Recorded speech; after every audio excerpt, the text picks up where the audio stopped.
Venemaa arvas, et tal on kõik läbi mõeldud, võtta territoorium ja suru oma mõju Ukraina rahvale peale. Aga Ukraina on just Venemaale tugeva hoobi andnud. Ukrainast liigub läbi tohutu derussifitseerimise tsunami, mis hävitab Putini vägesid kõikjal, kuhu jõuab. Okupatsioonialad võetakse tagasi. Venemaa mõju lõpp on vältimatu. Midagi on just alanud ja Venemaa ei saa seda kuidagi peatada. See miski on pealetung.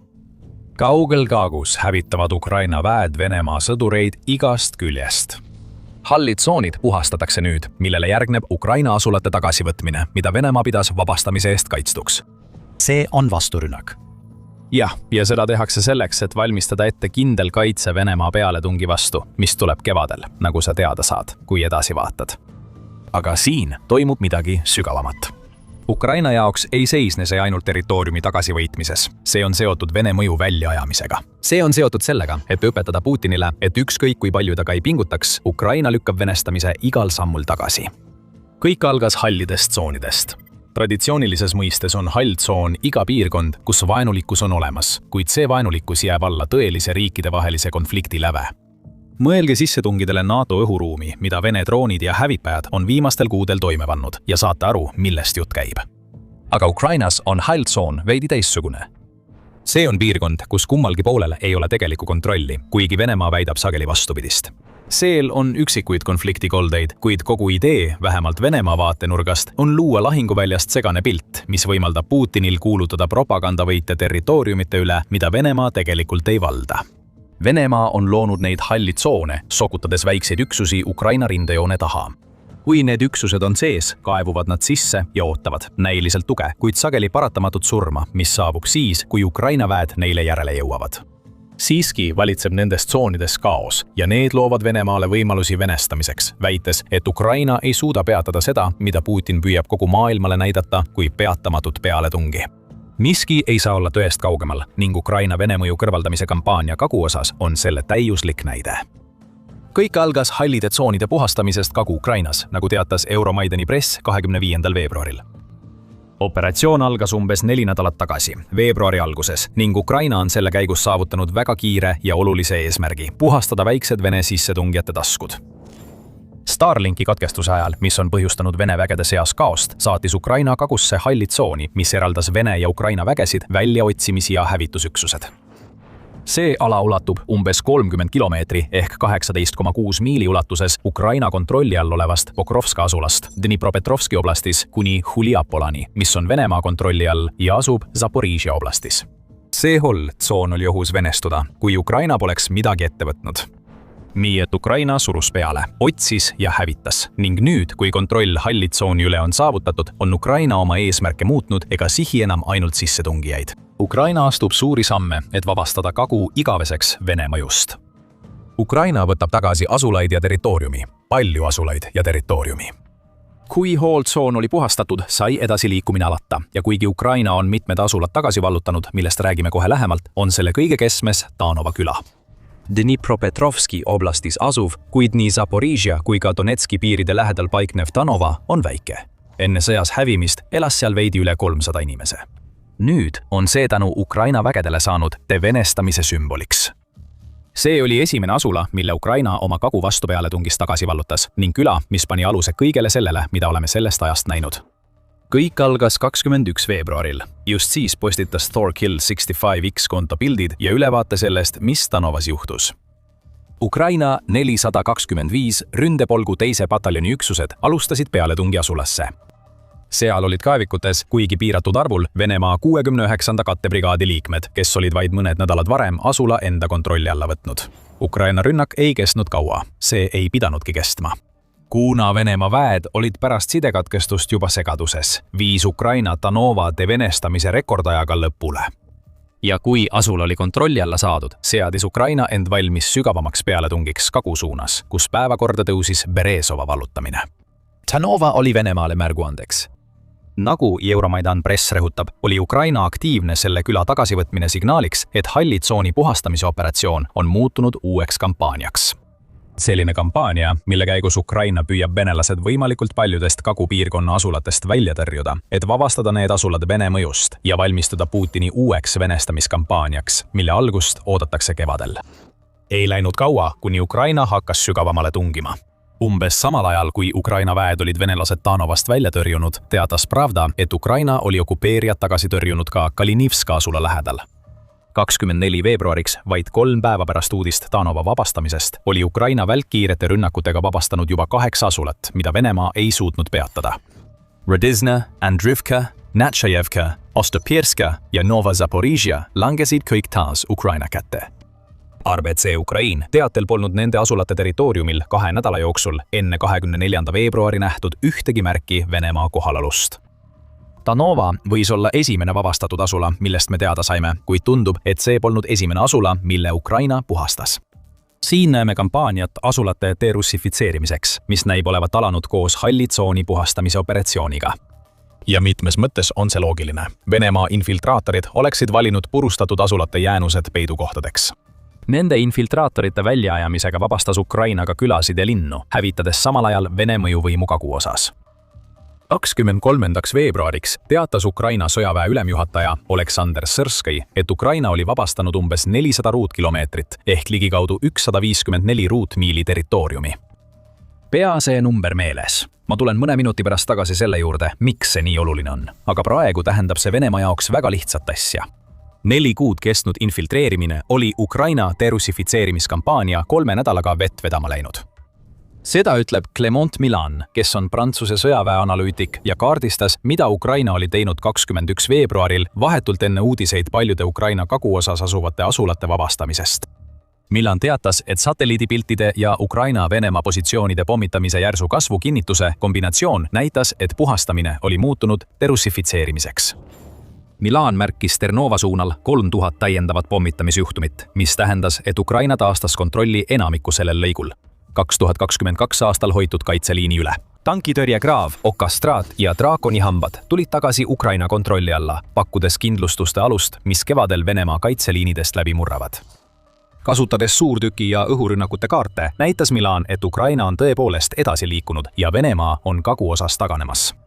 Venemaa suurtükirünnakud on praktiliselt lakanud, mis on selge märk sellest, et väed, mis olid paigutatud Ukraina poolt vabastatud asulatesse, ei ole enam laskekauguses.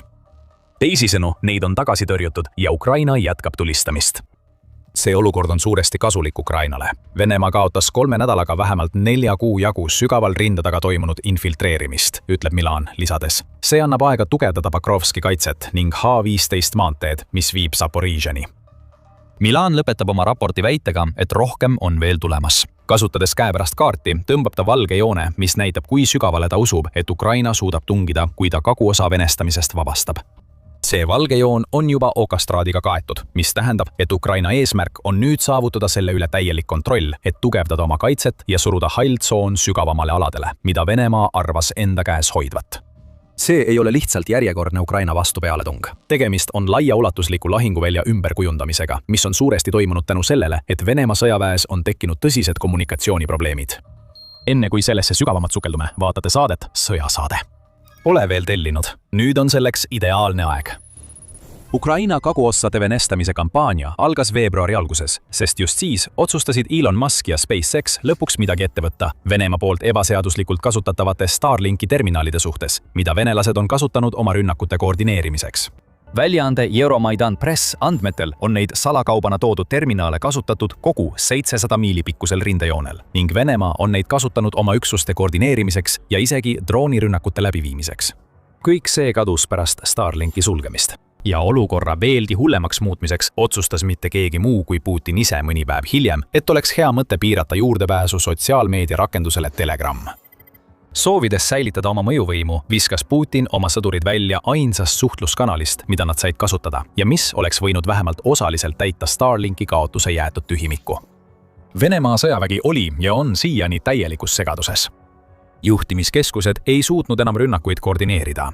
Hallidesse tsoonidesse sisse imbunud üksused kaotasid ühenduse oma tagalatoega. Venemaa rünnaküksused ekslesid, olid hirmul. Kõik, mida nad teha suutsid, oli oodata ja loota, et abi saabub, samal ajal kui nad kuulsid, kuidas Ukraina droonid aina lähemale tulid. Ilma Starlinkita varises kogu Venemaa kagurinne kokku ja Ukraina kasutas seda täielikult ära. Vabastatud on juba 8 asulat ja see arv kasvab. Okupeeritud alad on tagasi võetud, derussifitseerimine võib alata. Kui see oleks malemäng, siis Putini otsus võtta kohe pärast Starlinki kaotamist ka Telegram ära oleks nagu võtta oma lipp ja lihtsalt minema visata. kuningas on nüüd paljastatud, kaotatud ja nurka surutud, kui Ukraina nupud edasi liiguvad. On olemas vana nali, et kunagi ei tohiks malet mängida tuvi vastu. Miks?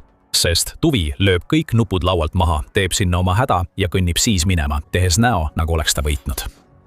Vladimir Putin näib olevat seda nalli võtnud sõna-sõnalt nõuandena oma strateegia määramisel. Tema sõdurid surevad nüüd Ukraina kaguosas ja mõju hääbub selle tulemusena. Me ütleme siin, et Vladimir Putin muutis Venemaa jaoks juba halva olukorra veelgi hullemaks, tehes seni sõja kõige rumalama otsuse. Ja nüüd on see, mida me kaguosas näeme, selle otsuse tulemus. Varem palusime teil meeles pidada Sierski märkusi selle kohta, et Ukraina võttis Venemaalt tagasi 400 ruutkilomeetrit territooriumi. Põhjus on selles, et see number on eriline. Kui Vene väed jooksevad ringi nagu peata kanad, on Ukraina derussifitseerimiskampaania kaguosas toonud suurimaid edusamme alates 2024. aasta augustist, mil Ukraina väed alustasid vastupealetungi Venemaa Kurski piirkonda. Euromaidan Press toob selle esile, märkides, et saame ühendada territooriumi, mille Ukraina on kagust tagasi vallutanud, territooriumiga, mille ta vabastas detsembri lõpus Kopjanskis. Kõik see kokku tähendab Venemaa vägedele 2026 aasta väga halva algust. See, mida Vladimir Putin pidas turvaliseks, on nüüd Ukraina käes ja ei paista, et Venemaa suudaks peagi taas okupeerida seda, mille Ukraina on vabastanud. See ongi kogu derussifitseerimise mõte. Ja me uurime ka mitmeid teisi asju, mida Ukraina on teinud, et vabaneda Venemaa mõjust väljaspool lahinguvälja. Selle video lõpuosas. Kõigepealt tasub keskenduda sellele, mis juhtus Kopjanskis, sest see linn oli omamoodi eelkäija kampaaniale, mille Ukraina on käivitanud kaguosas.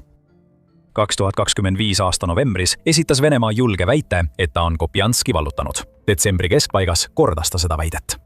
Ja me ütleme, et see oli julge väide, sest Venemaa polnud tegelikult Kopjanskit vallutanud. Linn oli küll lähedal Venemaa kätte langemisele tänu sellele infiltratsioonistrateegiale, millest me varem rääkisime, kuid Ukraina polnud seda detsembriks kindlasti kaotanud, vastupidi.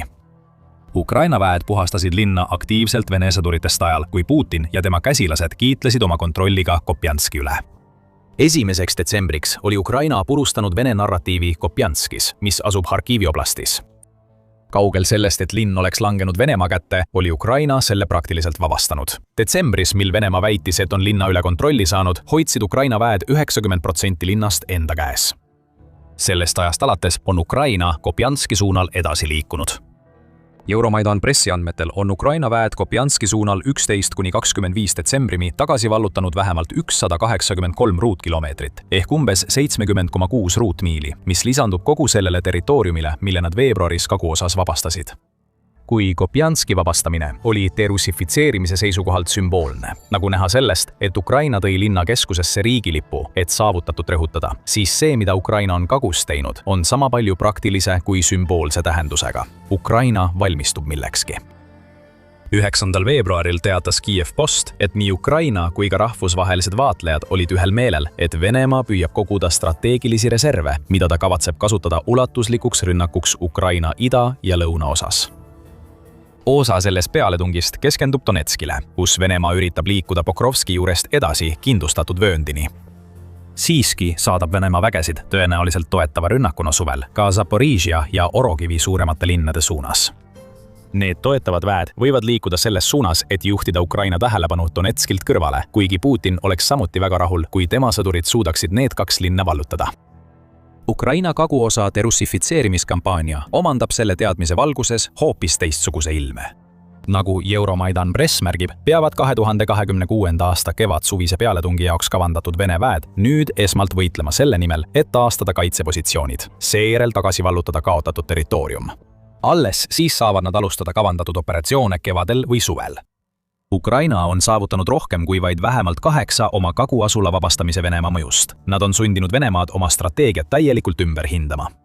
Enne kui Venemaa saab alustada rünnakut, et juhtida Ukraina vägede tähelepanu Donetskist eemale, peab ta esmalt saatma rohkem oma sõdureid Ukraina kaitseliinidesse, lihtsalt selleks, et tagasi vallutada territoorium, mille ta oli 4 kuu jooksul enne veebruari hõivanud. Ja pea meeles, Ukraina tugevdab oma kaitset vabastatud aladele. Ukraina loob tapatsoone, mis on täis droone, tankitõrjevahendeid ja suurtükiväe valitsuspunkte, mis tähendab, et Venemaal tuleb palju rohkem pingutada, et tagasi vallutada see, mille Ukraina on vabastanud, kui vaid mõned kuud tagasi. Venemaa võib plaanida Ukraina tähelepanu kõrvalejuhtimist kevadise pealetungiga Kagu suunas, kuid tegelikkuses võib juhtuda, et Putin peab ohverdama reservid, mida ta kavatses kasutada Donetskis, lihtsalt selleks, et viia Venemaa tagasi samasse olukorda, kus ta oli jaanuaris. See, mida me oleme Kagus näinud, on derussifitseerimise protsess, mis algas juba ammu, kuid on nüüd kiirenenud määral, mida Putin ei osanud kunagi oodata. Nagu Le Monde teatab, on Ukraina püüdnud vabaneda Venemaa püsivast mõjust juba ammu enne seda, kui Putin alustas oma täiemahulist sissetungi. See kampaania algas 2014 aasta Maidani revolutsiooniga, ütleb väljaanne, ja on märkimisväärselt kiirenenud pärast seda, kui Putini väed tungisid sisse 2022 aasta veebruaris. Ja kuigi iga vabastatud asula on käega katsutav tõestus Ukraina soovist Venest vabaneda, toimub riigis palju muudki, mis näitab, kuidas kujundatakse uut identiteeti, mis lõpuks aitab vabaneda Nõukogude ahelaist, mis on Ukrainat nii kaua tagasi hoidnud. Chatham House annab rohkem teavet, märkides, et perioodil Maidani revolutsiooni ja Putini sissetungi vahel tegi Ukraina huvitavaid edusamme. Väljaanne märgib, et Ukraina kindlustas järjekindlalt oma suveräänsust hariduse, keele, meedia ja usuvaldkondades, millest 2 olulist sündmust toimusid 2019. aastal. See oli aasta, mil Ukraina taastas Ukraina õigeusu kiriku iseseisvuse Venemaast. Lisaks võeti samal aastal vastu uus seadus, mis kohustas kasutama ukraina keelt kogu hariduses, meedias ja avalikus halduses. Igaüks neist sammudest mõjus Putinile šokina. Venemaa juht tundis, kuidas tema mõju väheneb ja see on tõenäoliselt üks peamisi põhjuseid, miks ta üldse oma sissetungi alustas. Aga kõik, mida Putin on 4 sõja-aastaga tegelikult saavutanud, on ukrainlaste tõelise suveräänsuse soovi tugevdamine. Iga territooriumi tükk, mille Ukraina vabastab, kaasa arvatud kõik need alad, mis ta just Kagu osas tagasi vallutas, tuletab Putinile meelde, et Ukraina ei taha Venemaad oma riiki. Sümboolsemas plaanis püüavad Ukraina tsiviilisikud samuti oma riiki Vene mõjust vabastada, isegi kui Putin saadab üha rohkem sõdureid Ukraina kaitse vastu surma. Näiteks 2025. aasta oktoobris algatati Ukrainas kampaania, et vabaneda kopikast, mis on Venemaa valuutaühik ja mis on Ukrainas endiselt ringluses.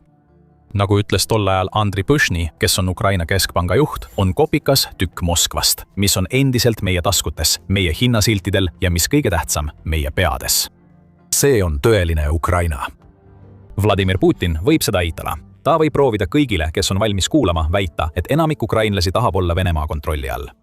Aga ikka ja jälle tõestavad Ukraina enda inimesed, nii sõdurid kui ka tsiviilisikud, et Putin eksib. Kui Ukraina oleks tahtnud venestamist, poleks ta 4 aastat visalt võidelnud, et Venemaad peatada. Ja nüüd, kui Ukraina vabastab rohkem territooriumi kui viimastel aastatel, näeme, kuidas vastupanu Putini mõjule jõuab uude etappi. On alanud täielik derussifitseerimise pealetung. Ja näitab, et Ukraina võitleb Venemaa vastu tugevamalt kui kunagi varem. Iroonilisel kombel võib Ukraina saada abi Vene mõju kõrvaldamise võitluses kõige ootamatumalt allikalt, Putinilt. Kui Ukraina kõrvaldab oma maalt Vene mõju, viib Putini Ukraina sõja kitsarinnalisus teda otsusteni, mis hävitavad Venemaa enda identiteeti. Vaid 1 kuuga on Ukraina saavutanud võidu järel Venemaa üle. Ukraina väed teevad suuri territoriaalseid edusamme, võttes tagasi oma maa ja purustades Vene väed. Mitte miski sellest ei juhtu juhuslikult. Ukrainast on saanud hirmuäratav võitlusjõud, mis ühendab uuenduslikkuse ja geniaalsed taktikad, tuues kaasa võtmesektorite vabastamise rindel ning peatades Venemaa edasiliikumise. Ukraina relvajõudude ülemjuhataja Oleksandr Sõrskõi avaldas üksikasjad 15. aprillil Facebooki postituses, märkides, et Venemaa on oma kevadpealetungi raames alustanud intensiivsemate rünnakute seeriat. Sõrskõi kirjeldas üksikasjalikult, kuidas Ukraina reageerib ja mida see vastus Venemaa jaoks tähendab. Me peame haarama strateegilise initsiatiivi. Seetõttu viime läbi aktiivset kaitset, teatas Sõrskõi enne, kui tõi Putinile halvad uudised. Tänu sellele said meie väed märtsis tagasi kontrolli ligi 50 ruutkilomeetri territooriumi üle, mis oli olnud vaenlase poolt okupeeritud. Need saavutused on mitmete vastupealetungi operatsioonide tulemus, mis on Venemaad ootamatult tabanud, kuna Ukraina keskendub territooriumi tagasivõtmisele, mida Venemaa oma infiltreerimisstrateegiaga vaid nõrgalt kontrollis. Putini plaanid on tagasilöögi saanud. Ta arvas, et saab kasutada Venemaa elavjõu ülekaalu, saates sõduri teise järel okupeeritud alasid hallideks tsoonideks muutma. Putin eksis. Ukraina on jõuliselt tagasi tulnud ja saavutab edu isegi siis, kui Venemaa püüab oma kevadpealetungi ajal survet suurendada. Asjad ei oleks Venemaa jaoks nii halvad, kui Ukraina saavutaks neid edusamme pärast kuid kestnud Vene edasitungi. Aga see ei ole nii. Viimased 50 ruutkilomeetrit ehk 19,3 ruutmiili vabastatud territooriumi tulid pärast kuud, mil Ukraina vallutas tagasi veelgi rohkem maad. Pärast vastupealetungide alustamist lõunas oli Ukraina 20 veebruariks tagasi vallutanud umbes 300 ruutkilomeetrit ehk umbes 115 ruutmiili. Märtsi lõpuks teatas Serski, et Ukraina oli Venemaalt tagasi vallutanud umbes 450 ruutkilomeetrit ehk umbes 185 ruutmiili vastupealetungis, mis esialgu tundus ulatuslik. Tegelikult see nii ei ole. See, mida Ukraina teeb, on äärmiselt strateegiline ja keskendub vaid mõnele olulisele sektorile, nagu sa avastad, kui jätkad video vaatamist. Oluline on siin see, et Ukraina on teinud Putini vägede vastu mitu kuud järjest ulatuslikke edusamme Putini vägede vastu. Ja märtsis kaasnesid territooriumi tagasivallutamised Venemaa jaoks jahmatavalt suurte kaotustega.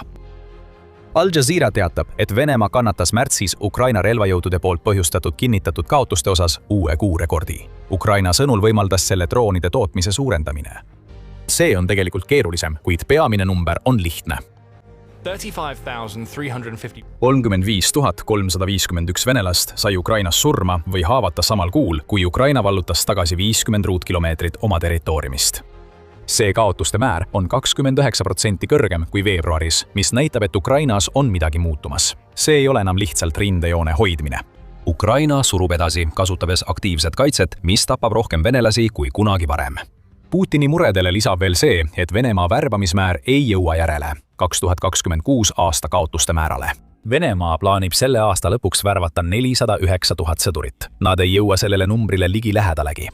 Praegu on Venemaal keskmine päevane värbamismäär 1120 sõdurit, mis Al Jazeera andmetel viib lõpuks selleni, et 2026 aasta lõpuks jääb neil seatud eesmärgist puudu 65 000 sõdurit. See tähendab, et rindele saadetakse vähem sõdureid ja kui Venemaal on vähem sõdureid okupeeritud territooriumi kaitsmiseks, avaneb Ukrainale veelgi rohkem võimalusi vasturünnakuteks. See, mida oleme märtsis näinud, on juba muljetavaldav, kuid see võib olla alles millegi palju suurem algus, kui Venemaa tööjõuprobleemid 2026 aastal veelgi süvenevad. Nii et Venemaa seisab silmitsi värbamisküsimustega, rekordiliste kaotustega ja sellega, et Ukraina võtab suuri alasid tagasi. Kas Putini jaoks saab olukord veelgi hullemaks minna? Lühike vastus on jah. Kõik see toimub ajal, mil Venemaa alustab suurt kevadrünnakut, mis peaks viima Donbassi kokkuvarisemiseni ja Venemaa poolt Ukraina suurte territooriumide hõivamiseni. Selle kevadrünnaku alguse tõttu on rünnakud kogu rindel oluliselt sagenenud. Venemaa saadab laine järel sõdureid Konstantinivka, Limani, Dnipropetrovski, Zaporižja suunas ja Donetski kindluslinnade vöö poole, järgides ainsat strateegiat, mis Putinil kunagi olnud on. Viska kahuriliha kaitseliinide vastu, kuni Ukraina murdub. Raskeid lahinguid on teatatud ka Oleksandrivka ja Pokrovski suunal, kusjuures viimane neist on linn, mille Venemaa väidab end olevat vallutanud juba detsembrist alates. Lihtne loogika ütleb, et rohkem rünnakuid peaks tähendama rohkem Venemaa poolt vallutatud territooriumi, kuid nii see pole olnud. Tegelikult näeme kogu rindel Venemaa edasitungi tempo suurt aeglustumist. Business Insider toob selle esile, märkides, et Putini väed liikusid 2025 aasta märtsis edasi umbes 12,9 ruutkilomeetri ehk 5 ruutmiili võrra päevas. Aasta hiljem on edasitungitempo võrreldes sellega vaid 2,58 ruutkilomeetrit ehk 1 ruutmiil päevas. Teisisõnu, Venemaa edasitungitempo on vaid 1 aastaga aeglustunud 5 korda. Ja et Vene haavale veel soola raputada, on Ukraina vastu hakanud. Ukraina on endale haaranud initsiatiivi, saavutades päevas 4,66 ruutkilomeetrit ehk 1,8 ruutmiili edasiliikumist, mis on peaaegu 2 korda rohkem kui Venemaa saavutab. See kõik tähendab Venemaa jaoks väga lihtsat asja. Kevadpealetungi alustamine on olnud täielik läbikukkumine. France 24 andmetel lööb Sõjauuringute Instituudi ehk ISV hinnang viimase naela Venemaa 2026 aasta märtsikuu kampaania kirstu.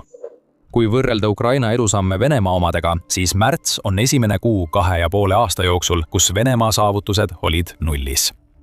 Ukraina edestab Venemaad. See paneb Vladimir Putini häbisse, alustades paremat ja tõhusamat pealetungi just sel kuul, mis pidi tähistama Venemaa võidukäigu algust. See pole Vladimir Putini jaoks lihtsalt alandav, vaid lausa katastroof, mis peaks talle näitama, kui halvasti töötab tema viska inimesi probleemi peale, kuni see kaob strateegia. 21. sajandi lahinguväljal, mille Ukraina on loonud. Praegu näeme, et olukord hakkab kalduma Ukraina kasuks ja just nii see toimubki. Ilmselge vastus küsimusele, kuidas Ukraina suudab seda kõike teha Vene sõjaväe vastu, kellel on tohutu arvuline ülekaal, on droonid. Me võiksime lihtsalt öelda, et droonid tegid selle ära ja asi ants, aga tegelikult on selles palju rohkemat.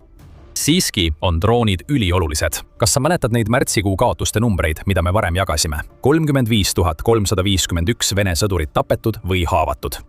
Euromaidan Press andmetel põhjustasid lausa 96% neist kaotustest droonid. Ukraina õhu- ja maapealsed robotid on põhjustanud Venemaa kevadründe jaoks tohutuid kaotusi, mis võimaldab Ukrainal hoida oma positsioone piirkondades, mida Putin sihib, samal ajal kui Ukraina edeneb mujal. Muide, Ukraina droonide ülekaal muutub järjest tugevamaks. 2026 aastal saadab Ühendkuningriik Ukrainasse suure paketi, mis sisaldab üle 120 000 drooni, mis lisandub miljonitele droonidele, mida Ukraina ise ehitab. Kaugründe droonide vallas ei lähe Venemaal sugugi paremini. Pikka aega, valdkonnas, kus Venemaal oli selge eelis, on kaugmaa droone kasutatud Ukraina linnade ja taristu laastamiseks. Jällegi oli võtmetähtsusega hulk, nagu see on olnud ka maismaal Putini jaoks. Siiski tähistas märts selles valdkonnas järjekordset pööret. ABC Newsi andmetel oli märts kogu sõja esimene kuu, mil Ukraina saatis Venemaa pihta rohkem kaugmaadroone, kui Venemaa suutis saata Ukraina pihta. Erinevus on märkimisväärne. 7347 Ukraina drooni võrreldes 6462 Vene drooniga. Ja Putini jaoks teeb olukorra veelgi hullemaks see, et Ukraina uued püüdurdroonid, mis hävitavad šahhedeid väga odavalt, aitasid Ukrainal märtsis saavutada peaaegu 90% Vene droonide tõrje edukuse määra. Venemaa laseb välja vähem droone kui Ukraina ning nende droonidega saavutatakse vähem edu kui viimastel kuudel. See tähendab, et märts ei olnud Putini jaoks katastroofiline ainult lahinguväljal. Ukraina kasvav keskendumine süvalöökidele tähendab, et nad närivad Vene sõjamasinat seestpoolt. Ainuüksi Venemaal tabasid Ukraina droonid 76 sihtmärki, sealhulgas 15 rajatist, mis on seotud Venemaa naftatöötlemissektoriga. Kõik see tehakse selleks, et Venemaad rindel nõrgestada, olgu selleks siis Venemaal asuvate sõjaliste varade, näiteks tootmisrajatiste hävitamine või kütuse äravõtmine, mida Venemaa oma vägedele varustab ja teistele riikidele kasumiga müüb. Seega on droonid märtsis Ukraina jaoks väga olulised olnud. Aga sa ilmselt juba teadsid seda. Iga kord, kui räägitakse sellest, kuidas Ukraina on Venemaa vastu midagi erakordset korda saatnud, on droonid tavaliselt üks põhjustest. Aga pane tähele, mida me just ütlesime. Üks põhjustest. Droonirünnakute taga toimub kulisside taga palju rohkem, mis on võimaldanud Ukrainal Venemaa vastu suuri edusamme saavutada. Aga enne, kui me sellesse sügavamalt läheme, on sellist sisu veel palju. Kui saad väärtust sõjasaate vaatamisest, siis kindlasti telli meie kanal. Sierski sõnades oli midagi, mis oleks pidanud su tähelepanu köitma, peale selle 50 ruutkilomeetri väite. Sierski kasutas sõnu aktiivne kaitse ja see mõiste tähendab palju enamat, kui paljud arvavad. Sierski ise andis meile mõned vihjed, miks see nii on, kui ta ütles. Me vastame Vene arvulisele ülekaalule Ukraina lahingutegevuse kvaliteediga, sundides vaenlast mängima meie reeglite järgi ja pidevalt tähtaegu edasi lükkama. Ta lisab, et Ukraina on kasutanud lööke Venemaa sõjaliste ja kaitsetööstuslike komplekside vastu nii Venemaal kui ka okupeeritud aladel, et vähendada Venemaa ründevõimekust. Ukraina kaitseminister Mihhailo Fedorov rääkis samuti varem, aastal 2026, vajadusest, et Ukraina võtaks initsiatiivi ja läheks rünnakule. Jaanuaris ütles Fedorov, et Ukraina kavatseb keskenduda Venemaa kaotuste suurendamisele, seades eesmärgiks 50 000 pöördumatut kaotust Venemaale kuus. See koos süsteemsete reformidega Ukraina sõjaväes viiks olukorrani, kus Ukraina saaks võtta initsiatiivi Venemaa vastu. Seda me näeme nüüd lahinguväljal. Aga initsiatiivi haaramine ei tähenda, et Ukraina alustaks ulatuslikku vastupealetungi mööda rindejoont, mis ulatub nüüd 1200 kilomeetrini ehk umbes 745 miilini. Ukraina tegutseb palju targemalt kui see. Põhjus, miks Ukraina on saavutanud edu Venemaa vastu nii märtsis kui ka veebruaris, on see, et Ukraina on oma vasturünnaku strateegias kasutanud sektoripõhist lähenemist. George Barros ISW-st ütleb Business Insiderile, et see pole juhuslik ega tingitud asjaoludest. Sellel on omad põhjused. Kui kirjeldada, kuidas Ukraina on juba kuid Venemaa kaitset olulistes sektorites nõrgestanud, et valmistada ette vasturünnakuid, mida me täna näeme. See näitab meile, et Ukraina on mineviku vigadest õppinud. Ukraina alustas vasturünnakut Venemaa vastu juba varem, 2023 aastal. See vasturünnak ebaõnnestus lõpuks mitmel põhjusel, millest üks oli see, et Ukraina hajutas oma väed liiga laiali. Ukraina ei tee seda viga praegu. Selle asemel vaatab ta piirkondi, kus Venemaa on end liiga laiali hajutanud ja annab seal vastulöögi. Mõte on lihtne. Venemaa infiltreerimisstrateegia, mida ta kasutas suure osa 2025 aastast, võimaldas tal territooriumi enda omaks kuulutada, isegi siis, kui tal õnnestus sinna vaid käputäis sõdureid sisse smugeldada. Need väikesed kaitsekogumid ongi see, mida Ukraina praegu sihikule võtab ja tulemused on selgelt näha. Seal, kus Venemaa on nõrk, ründab Ukraina ning viib need rünnakud läbi samal ajal, kui hoiab tugevat kaitset piirkondades, mida Venemaa tõesti tahab vallutada. See kaitse põhjustab suuri kaotusi, mis nõrgestab Venemaad veelgi, kuna Putin on sunnitud vägesid lahinguväljal ringi paigutama enne, kui ta selleks valmis on. Need ootamatud liikumised viivad veelgi suurema nõrgenemiseni ja annavad Ukrainale rohkem võimalusi edu saavutada. Oleksandrivka, kus Venemaa nüüd üritab rünnakuid alustada, oli üks neist piirkondadest. Dnipropetrovsk oli teine, nagu Business Insider välja toob. Ja isegi enne, kui hakkasime kuulma Ukraina vastupealetungidest 2026 aastal, andis see meile vihjeid selle kohta, millist strateegiat nad kasutama hakkavad. Suunudes Kupjanski poole Harkivi oblastis, veetis Ukraina detsembri lõpu, purustades Venemaa katse seda linna okupeerida, lükates ümber Putini ja tema kaaslaste väited, et Kupjansk võiks selle käigus langeda. See andis meile varajase ülevaate strateegiast, mida Ukraina praegu järgib. See võimaldab Venemaal võtta territooriumi strateegiliselt ebaolulistes piirkondades, samal ajal kui Ukraina keskendub võtmetähtsusega alade tagasivõtmisele, mis tegelikult mõjutavad Venemaa pikaajalisi plaane. Kupjanskis hävitas Ukraina-Venemaa katse näidata jõudu enne rahuläbirääkimisi. Nüüd Oleksandrivkas ja Dnipropetrovskis takistab Ukraina Venemaal puhvertsooni loomist oma vägede kaitsmiseks Donetskis ning tõrjub ka Venemaa pealetungi katset Zaporižias. See on Ukraina operatiivse planeerimise küpsemine ning näitab, et Ukraina muutub paremaks nii Venemaa eesmärkide etteaimamises kui ka vastutegevuses paikades, mida Venemaa ei suuda kaitsta. Business Insideri sõnul mängib Ukraina Delta-süsteem, mis on suur pilvepõhine lahinguvälja juhtimissüsteem ja võimaldab Ukrainal vaadata droonide ja teiste üksuste poolt lahinguväljalt reaalajas salvestatud andmeid väga suurt rolli. Ukraina saab pidevalt kõige värskemat luureinfot, mis aitab kaasa operatsioonide planeerimisele. Ukraina lähenemise küpsemist on näha ka tema sõjaväe juhtimises. Oleme juba maininud, et Fjodorov töötab Ukraina sõjalise struktuuri ümberkorraldamise kallal. Ukraina liigub üle korpuse süsteemile, mis parandab üksuste vahelist koordineerimist ja aitab kaasa operatsioonide planeerimisele. Kõik need muudatused kajastuvad juba rindel ning nendega kaasneb uus Ukraina keskendumine keskmaa rünnakutele. Ukraina tabab rohkem sihtmärke sellistes kohtades nagu okupeeritud Donetsk, kuna on kasutusele võtnud uue põlvkonna droonid, mis lendavad kaugemale kui FPV-droonid ja ei maksa nii palju kui juba olemasolevad kaugmaa-droonid. Me mainisime varem Ukraina rünnakuid Venemaa õhutõrje vastu. Sellel on ka oma eesmärk.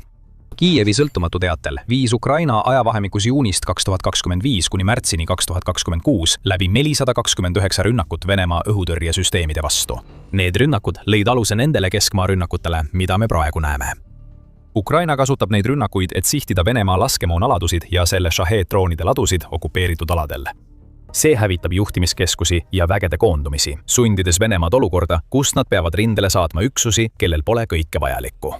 See on saanud võimalikuks, kuna õhutõrjesüsteemid, mis varem kaitsesid Venemaa taristut tagalas, on mängust välja löödud, mis loob turvalised õhukoridorid, mida Ukraina saab kasutada Venemaa logistika ja varustusliinide purustamiseks. Ukraina strateegia on keeruline ja nõuab suurt koordineerimist. Siiski võib selle kokku võtta järgmiselt. Ukraina nõrgestab Venemaad seestpoolt, et luua võimalusi sellisteks vasturünnakuteks, nagu nähti veebruaris ja märtsis. Kas need vasturünnakud lõpetavad sõja? Ei, aga need ei peagi seda tegema. Jällegi, kõik taandub sellele aktiivsele kaitsele, millest Serski räägib. Ukraina võtab territooriumi ja strateegilisi positsioone, mis võimaldavad tal teisi sektoreid paremini kaitsta, kui ta muidu suudaks. Võtame näiteks Donetski. Nüüd, kui Ukraina on vabastanud lõunapoolsed alad, mida Venemaa kavatses kasutada puhvertsoonina, saab ta hakata suunama rohkem sõdureid põhja poole ja Donetski piirkonda. Kui Venemaa tahab sellele vastu astuda, peab ta saatma sõdureid, kes olid varem mõeldud Donetskisse, nüüd lõunasse. Igal juhul on Venemaa katsed Donetskis edasi liikuda nõrgenenud, sest Ukraina võttis initsiatiivi hoopis teises lahinguvälja sektoris. Ja mängus on ka teisi tegureid. Just siis, kui Venemaa võib hakata arvama, et tal on Ukraina taktikast ülevaade, varub Ukraina Putinile uusi üllatusi. Kiev Posti andmetel kasutab Ukraina nüüd ära maa-aluseid teid, mille kaudu liigutatakse vägesid ja sõjatehnikat. Väljaanne ei anna selle kohta palju rohkem teavet, kuigi me teame, et Ukraina on investeerinud tunnelivõrgustike ehitamisse nendesse tapatsooni, mille ta on loonud.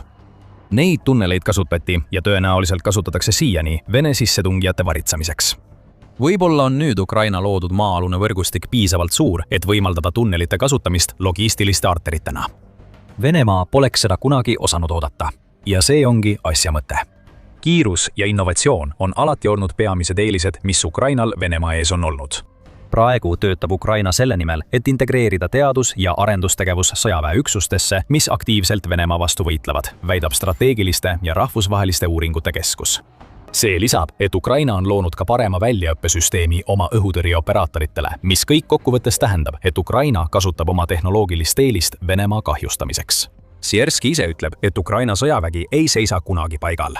Iga kuu viib Ukraina sõjavägi läbi hindamisi oma alustatud lahingutegevuste kohta, mida kasutatakse taktika täiustamiseks ja selleks, et välja selgitada, kuidas saab paremini tegutseda. Koostöö kõigil sõjaväelise juhtimise tasanditel.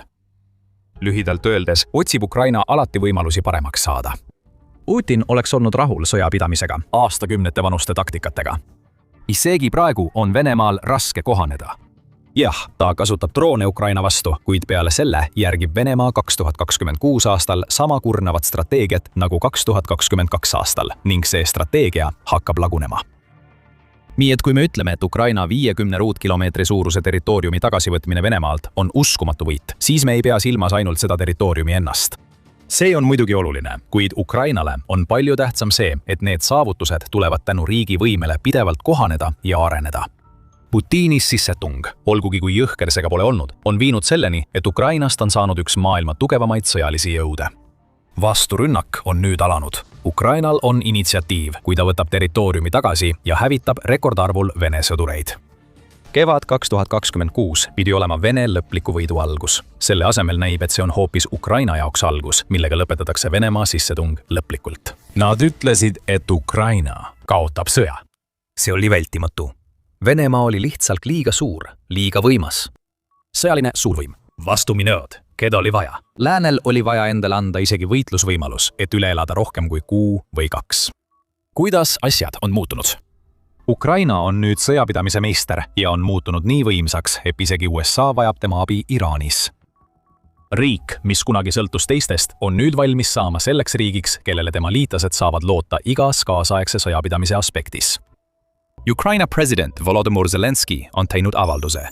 Esimest korda Ukraina ajaloos on meie sõdalaste julgus ja meie rahva vastupidavus piisavalt relvastatud, et kaitsta end Vene rünnakute eest, ütles Zelenski 13. aprillil Ukraina relvatootjate päeva puhul peetud kõnes. See tähendab, et Ukraina on ühendanud toetuse, mida ta on saanud nii paljudelt liitlastelt pärast Putini sissetungi oma kodumaise kaitsetööstuse arendamisega ning saanud selliseks võimsaks jõuks, mida Putin alati kartis, et ta võiks saada. Nüüd on Ukraina tugevam kui kunagi varem oma ajaloos ning Zelenski annab sellest maailmale kiiresti teada. See ei ole esimene kord, kui Venemaa tuleb hävitama Ukraina riiklust ja vabadust, ütles Ukraina president Venemaa sissetungi kohta Ukraina territooriumile. Ta lisas, aga nüüd on ukrainlased tugevamas positsioonis kui kunagi varem, tugevamad kui 2014 aastal, tugevamad kui 20 sajandil ja tugevamad kui ühelgi varasemal ajal. Mõne jaoks võivad need tunduda tühjade sõnadena. Just nii tahab Putin, et ülejäänud maailm kuuleks seda, mida Zelenski ütleb. Aastaid on Venemaa president püüdnud kujundada narratiivi, et Venemaa on kõike vallupav jõud, mis vallutab Ukraina iga hetk. On möödunud üle 4 aasta ja see iga hetk pole siiani saabunud. Ometi räägib Venemaa endiselt oma ülemvõimu lugu. Isegi nii hiljuti kui märtsi lõpus andis Putin Ukrainale 2-kuulise tähpaja Donbassist lahkumiseks, ähvardades, et muidu tungivad Venemaa väed sisse ja võtavad selle üle. Venemaa on seda juba aastaid proovinud teha. See pole siiani õnnestunud ning enne kui see juhtub, tuleb neil veel tervest kindlustusvööndist läbi murda. Tegelikkus, mida me kohapeal näeme, on see, et see, mida Zelenski väidab Ukraina olevat, ongi täpselt see, milleks ta on saanud. Ja tulemused räägivad iseenda eest. Märtsis, mil Venemaa alustas kevadpealetungi, mis peaks viima Donbassi langemiseni 2026 aasta lõpuks, on Ukraina kõigis olulistes kategooriates Venemaad edestanud. Kaugrünnakute vallas tõrjus Ukraina ligi 90% Venemaa droonidest ja suurema osa tema rakettidest. Ja kuna vaid 1/10 Vene droonist tabas sihtmärki, oli Ukraina esimest korda sõja algusest peale pikamaarünnakutes ülekaalus. Ukraina lasi märtsis Venemaa pihta välja 885 kaugmaadrooniga rohkem kui Venemaa Ukraina pihta, ulatudes kokku muljetavaldava 7347-ni, mis tähendab, et iga päev ründas Vene territooriumi 237 mehitamata õhusõidukit. Märtsi jooksul purustati rekordeid igal pool. 17. märtsil kandis Venemaa rohkem kaotusi kui ühelgi teisel päeval 2026 aastal. Seni, kui 1710 Putini sõdurit langes Ukraina relvade läbi. Kuu lõpuks oli Venemaa kaotanud 35 351 sõdurit kas surma või vigastuste tõttu, mis on selle aasta seni kõrgeim näitaja ja üks suurimaid kuiseid kaotusi üle 4 aasta kestnud võitluse jooksul. Aprill oli ka kuu, mil Venemaa kogukaotuste arv ületas 1,3 miljoni piiri. Ja Donetskis, mis on osa Donbassist, mida Venemaa peab endiselt Ukrainalt ära võtma, on Putini väed nüüd olukorras, kus nad kaotavad 316 sõdurit iga Ukraina ruutkilomeetri kohta, mille nad suudavad enda kontrolli alla saada, mis on võrdne 0,38 ruutmiiliga. Nii et Venemaa kaotab umbes 900 sõdurit iga ruutmiili kohta, mille ta vallutab. Mitte, et ta neid palju võtaks. Märtsis ei saavutanud Venemaa üldse territoriaalseid edusamme, mis on esimene kord 2,5 aasta jooksul. Iga kord, kui Venemaa suutis midagi vallutada, tasakaalustas Ukraina selle oma edusammudega, mille tulemusena kaotas Venemaa üle 35 000 sõduri ilma igasuguse edasiliikumiseta. Need on tulemused, mida Ukraina saavutab nüüd, kui tal on kõik vajalik enda kaitsmiseks olemas. Ja mõne minuti pärast selgitame, miks Ameerika Ühendriigid peaksid väga hoolikalt jälgima, mida Ukraina teeb, sest Ukraina võib lõpuks mängida otsustavat rolli Iraanis. Aga enne kui selleni jõuame, oli Zelenskil veel palju öelda Ukraina muutumisest sõjaliseks jõuks, mis on enam kui võimeline end Venemaa vastu kaitsma. Täna ei ole meie diplomaatilised võidud enam sensatsioon, kuigi iga kord on see väga õiglane ja väga meeldiv uudis. Täna on meie Ukraina droonid põhimõtteliselt muutnud sõjapidamise lähenemisi ja kui kunagi otsustas kõik suurtükiväe kogus, siis nüüd määravad lahingu välja kahtlemata jalaväe vaprus ja droonide kasutamise ulatus, kuulutas Ukraina president. Ta lisas, et Ukraina on välja töötanud omaenda elektroonilise sõjapidamise ehk EDV-süsteemid ning et seni tehtud töö on viinud riigi kaugemale kui lihtsalt Venemaaga samale tasemele. Ukraina saavutab nüüd pariteedi oma partneritega. Need, kes annavad Ukrainale, saavad nüüd ka ise riigilt midagi vastu. Kuna Ukraina töötab välja uusi strateegiaid, et tõrjuda Venemaa ballistilisi rakette, loob ta kaitsepartnerlusi liitlastega Euroopas ja mujal. Paljud Euroopas mõtlevad nüüd sellele, ütleb Zelenski Venemaa ballistilise ohu kohta. See ei tohiks olla üllatus. Venemaa tegevus Ukrainas on viinud selleni, et paljud Euroopas arvavad, et Putin ja tema kaaslased tahavad pöörata oma tähelepanu Euroopale ja selle NATO riikidele, kui neil õnnestub sõda Ukrainas võita. Ballistilised raketid oleksid võtmetähtsusega Venemaa rünnakus mõne Euroopa riigi vastu. Zelenski jaoks loob see fakt üksi võimaluse Ukrainale ja tema Euroopa liitlastele teha koostööd vastumeetmete väljatöötamisel. Ukraina võib olla see liider, ütleb Zelenski, kui ta räägib ballistiliste rakettide projektist. Ja taas tuleb Zelenski tõenditega, et näidata, et Ukraina suudab astuda üles ühe võtmekaitsjana mitte ainult Euroopas, vaid ka väljaspool Euroopat asuvate riikide jaoks, keda mõjutavad Venemaa ja Putini eesmärkidega liitunud riikide tegevused. Me tunneme seda praegu väga konkreetselt, kui Euroopa, Lähis-Ida, Pärsia lahe, Aasia ja Aafrika riigid kõik tunnevad suurt huvi Ukraina relvade ja Ukraina sõjalise ekspertiisi vastu, mis võiks neid kaitsta, kuulutas Zelenski. Ja ta tegi selgeks, et Ukrainal on olemas mudel, mille abil seda kõike ellu viia. Sellest mudelist räägime kohe lähemalt. Selles, mida Zelenski ütles, on midagi, mis annab veel ühe märgi sellest, et USA vajab Ukrainat, et aidata Iraanis. Tegelikult on neid kaks asja. Ukraina teeb koostööd riikidega Pärsia lahe piirkonnas ja Aafrikas. Pärast seda, kui USA alustas operatsiooni Eepiline raev Iraani vastu, sulges Iraani režiim Hormuzi väina ja hakkas saatma droone oma laheäärsete naabrite territooriumile. Sadu Iraani Shahedi droon on välja saadetud ja just selliseid droone on Venemaa saanud ning seejärel edasi arendanud, et rünnata Ukrainat. Ukraina on nende droonide vastu loonud vastumeetmeid, sealhulgas madala hinnaga püüdureid, mis on üks peamisi põhjuseid, miks Ukraina droonide tõrje edukus on praegu nii kõrge. Laheäärsed riigid on sellele tähelepanu pööranud. Ukraina on sõlminud 10-aastased lepingud Katari, Saudi Araabia ja Araabia Ühendemiraatidega, kes kõik soovivad kasutada Ukraina poolt pehitatavaid relvi, et end Iraani vastu kaitsta. See läheb veelgi sügavamaks. Märtsis avaldas Zelenski, et Ukraina on saatnud üle 200 oma droonitõrje eksperdi Lähis-Idasse, et täita kaitselepingutega võetud kohustusi. Need eksperdid teevad rohkemat kui ainult Ukraina uute laheäärsete liitlaste väljaõpet. Zelenski ise on avaldanud, et nad on olnud otseselt seotud Vene Shahed-droonide hävitamisega, mis tähendab, et Ukraina sõdurid aitavad nüüd lahe piirkonda Iraani vastu väitsta.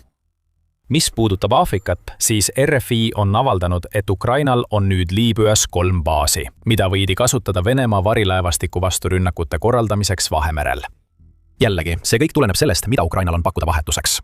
Droonide alased teadmised ja relvad on muutunud väga nõutud kaubaks ning Ukraina kasutab neid selliste suhete loomiseks, mida tal poleks kunagi olnud, kui Putin poleks sundinud Ukrainat end sõjaliseks jõuks muutma. Venemaal on süüdistada ainult iseennast.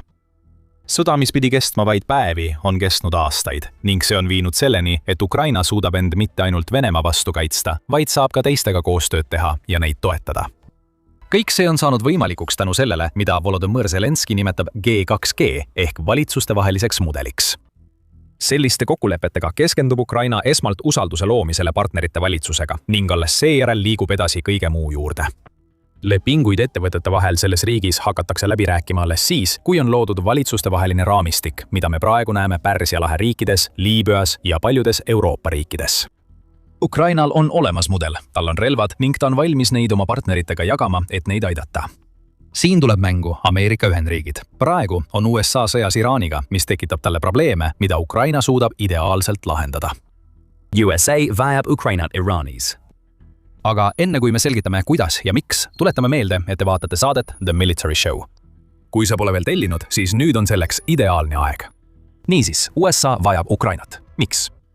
Enne kui me küsimusse süveneme, peame kiiresti tausta selgitama. 13. aprillil teatas USA, et hakkab Hormuzi väinas blokaadi kehtestama pärast seda, kui habras relvarahu Iraaniga lagunes.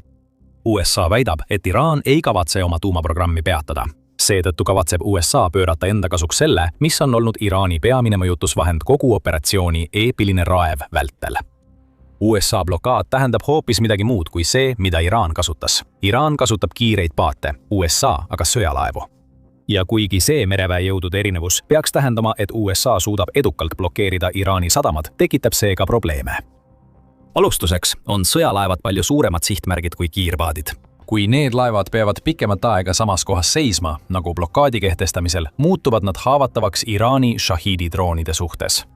Veelgi enam, juba ainuüksi see, et selline blokaad on loodud, näitab, et Iraani sõda on taas puhkemas. USA president Donald Trump on juba ähvardanud, et igaüks, kes üritab rünnata USA laeva, lastakse põrgusse, mis näitab, et ta on enam kui valmis alustama veelgi rohkem selliseid õhurünnakuid, mis on viinud Iraani ründama nii paljusid oma lahenaabreid vastuseks. Nendel mõjutatud laheriikidel on põhjus, miks nad on loonud partnerluse Ukrainaga. Nüüd peaks USA samal põhjusel tegema sama. Üks suurimaid ohte, mida Iraan kujutab endast ükskõik millisele vaenlasele, olgu see USA või keegi teine, on tema Shahidi droonid. USA teadis seda juba operatsiooni Eepilise raevu alguses ning on varem palunud Ukrainalt abi. Vähemalt nii väidab Zelenski. 5. märtsil ütles Ukraina president, et Ameerika poolelt on olnud palveid aidata neil toime tulla Iraani Shahidi droonidega, mille tulemusena andis Zelenski Ukraina spetsialistidele juhised pakkuda kõiki vajalikke vahendeid, et aidata USA'l ja tema Pärsia lahe liitlastel tõrjuda Iraani rünnakuid. Sel ajal tundus Trump pakkumisele väga avatud olevat öeldes, võtan vastu abi ükskõik millisest riidist. Ukraina nägi võimalust tehinguks. Tõrjedroonid Patriot rakettide vastu, mida Ukraina saaks kasutada end kaitsmaks Vene ballistiliste rakettide eest. Trumpi reaktsioon sellele palvele oli Ukraina abist keeldumine. Kuid nüüd, kui olukord Hormuzi väinas taas pingestub ja USA sõjalaevadel kästakse liikuda positsioonidele, mis muudavad nad haavatavaks Shahidi droonide suhtes, peab USA tunnistama selget fakti. Tal on Ukrainat vaja. Ja selleks on 5 põhjust. Esimene neist on midagi, mida oleme juba mitu korda maininud. Ukraina on saanud ülemaailmseks droonisõjameistriks. Laheriigid teavad seda, mistõttu nad sõlmivad Ukrainaga 10-aastaseid kaitselepinguid. Just need samad Shahedi droonid, mida Iraan nüüd kasutab USA, selle baaside ja tõenäoliselt peagi ka Ameerika sõjalaevade vastu, on relvad, millega Ukraina on suure osa sõjast pidanud tegelema. Iraan andis Shahedid Venemaale. Ukraina jaoks teeb see Iraani kaasosaliseks agressioonikuriteos Ukraina vastu, nagu ütleb riigi välisministeerium. See tähendab aga ka seda, et Ukraina on olnud sunnitud välja töötama vastumeetmed just nendele relvadele, millest USA peab jagu saama. Üks neist vastumeetmepest on tõrjedroonid. Ja need on teine põhjus, miks USA vajab praegu Ukrainat. Ameerika välispoliitika nõukogu andmetel on Ukraina kogu oma sõja vältel Venemaaga arendanud tõrjedroonide tehnoloogiat. Nüüdseks on Ukraina selle tehnoloogia viinud peensusteni. Väikesed tõrjedroonid kasutavad kineetilise energia ja mõnel juhul ka väikeste lõhkepeade kombinatsiooni, et hävitada Shahedi droone, mis on neist palju suuremad. Ainult jaanuaris kasutas Ukraina 40 000 oma tõrjedrooni, mis tõestab, et Ukraina suudab neid kaitserelvi toota suures mahus. Veel üks tõend on see, et Ukraina suudab nüüd ehitada umbes 1500 tõrjedrooni päevas, mis teeb kuus kokku umbes 45 000 drooni.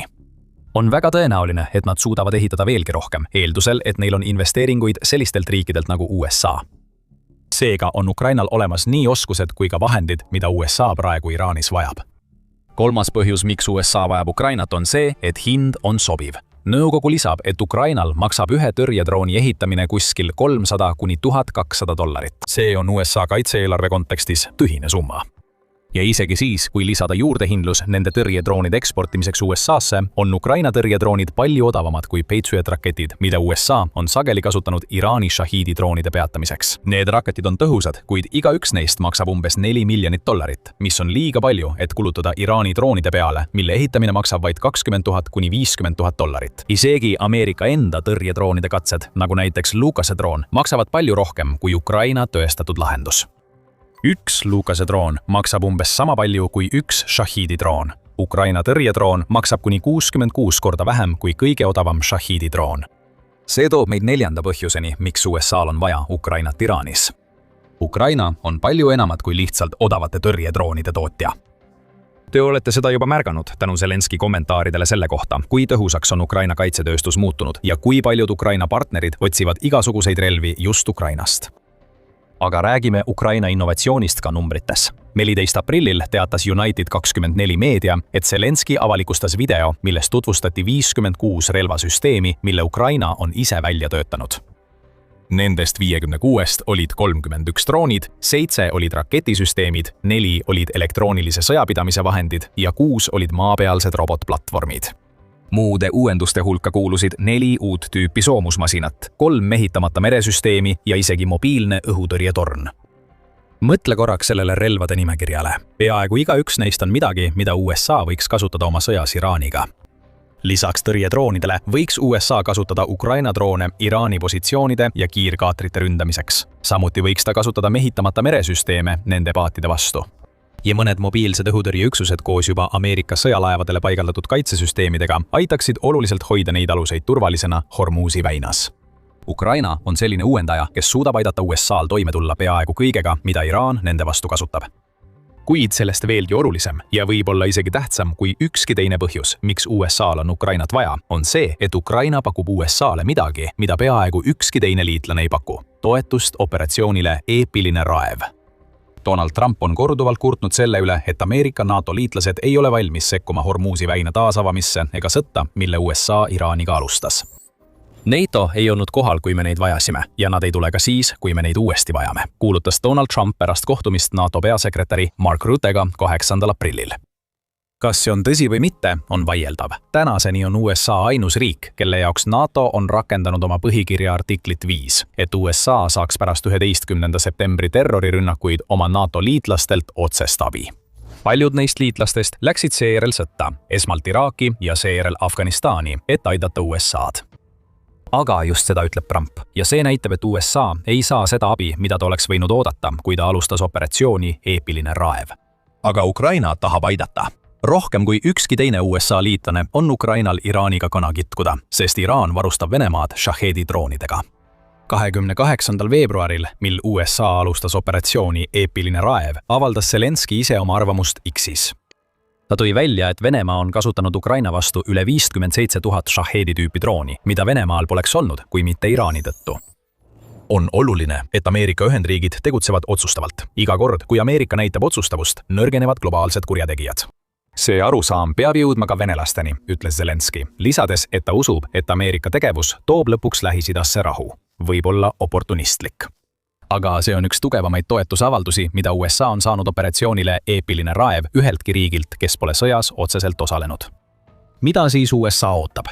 Ukrainal on vastumürk Iraani Shahedi droonidele. Ukraina suudab selle vastumürgi teha odavamalt kui ükski teine riik ning on muutunud üheks kõige innovaatilisemaks sõjaliseks jõuks maailmas. Kõige tähtsam on see, et Ukraina tahab aidata USA-d.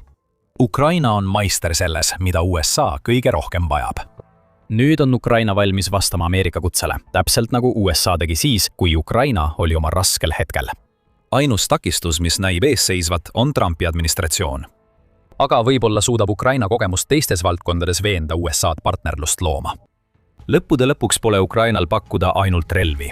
Putinil oli sõjaplaan aastaks 2026. Donbassi kokkuvarisemine, territooriumi hõivamine Dnipro jõe vasakul kaldal. Kõik see pidi juhtuma siis, kui Venemaa peatamatu hoog viib Ukraina vägede kokkuvarisemiseni Vene surve all. Aga need plaanid on juba koost lagunenud.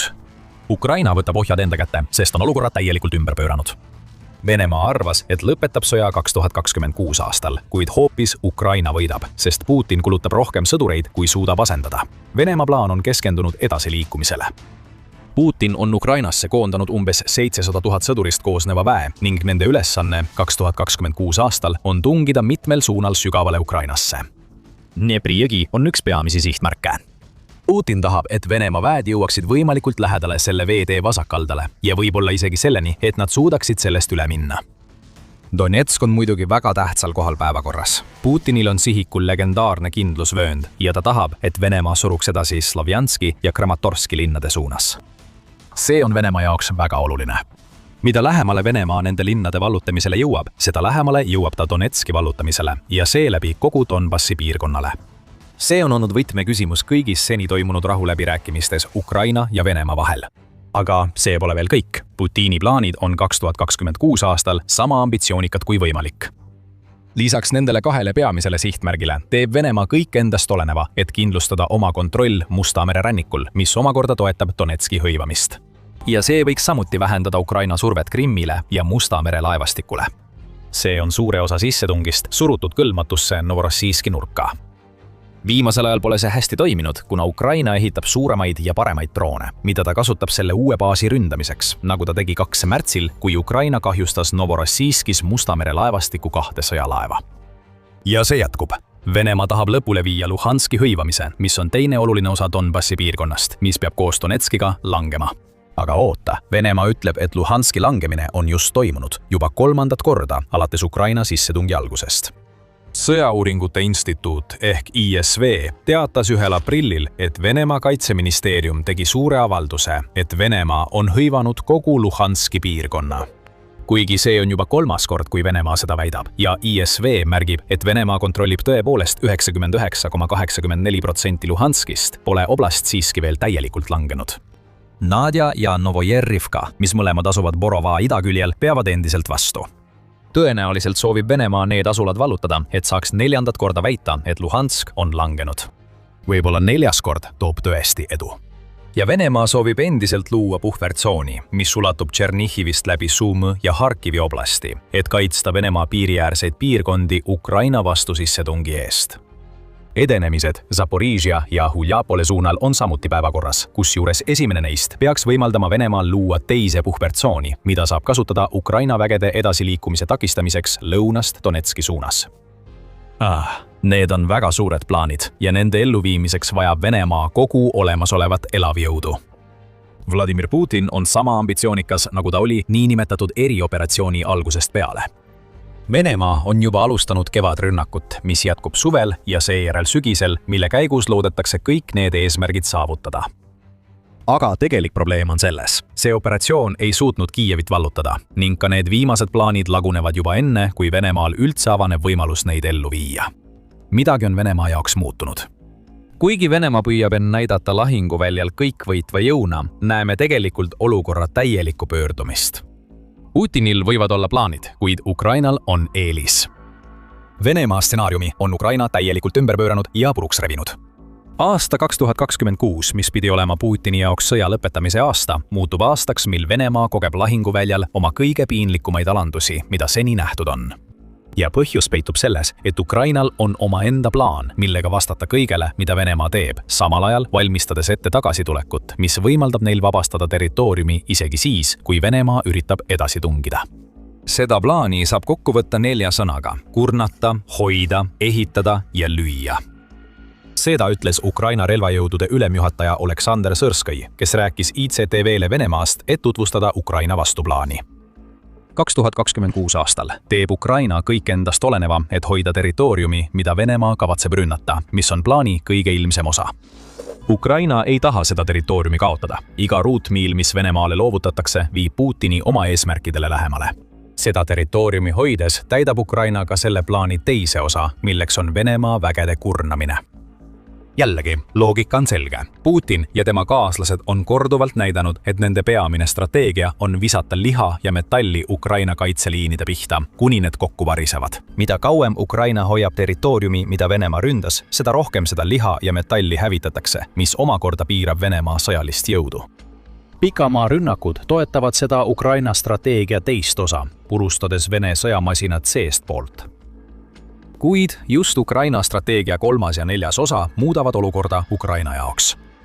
Riik plaanib luua tugevad reservid, samal ajal kui tema sõjavägi hoiab positsioone.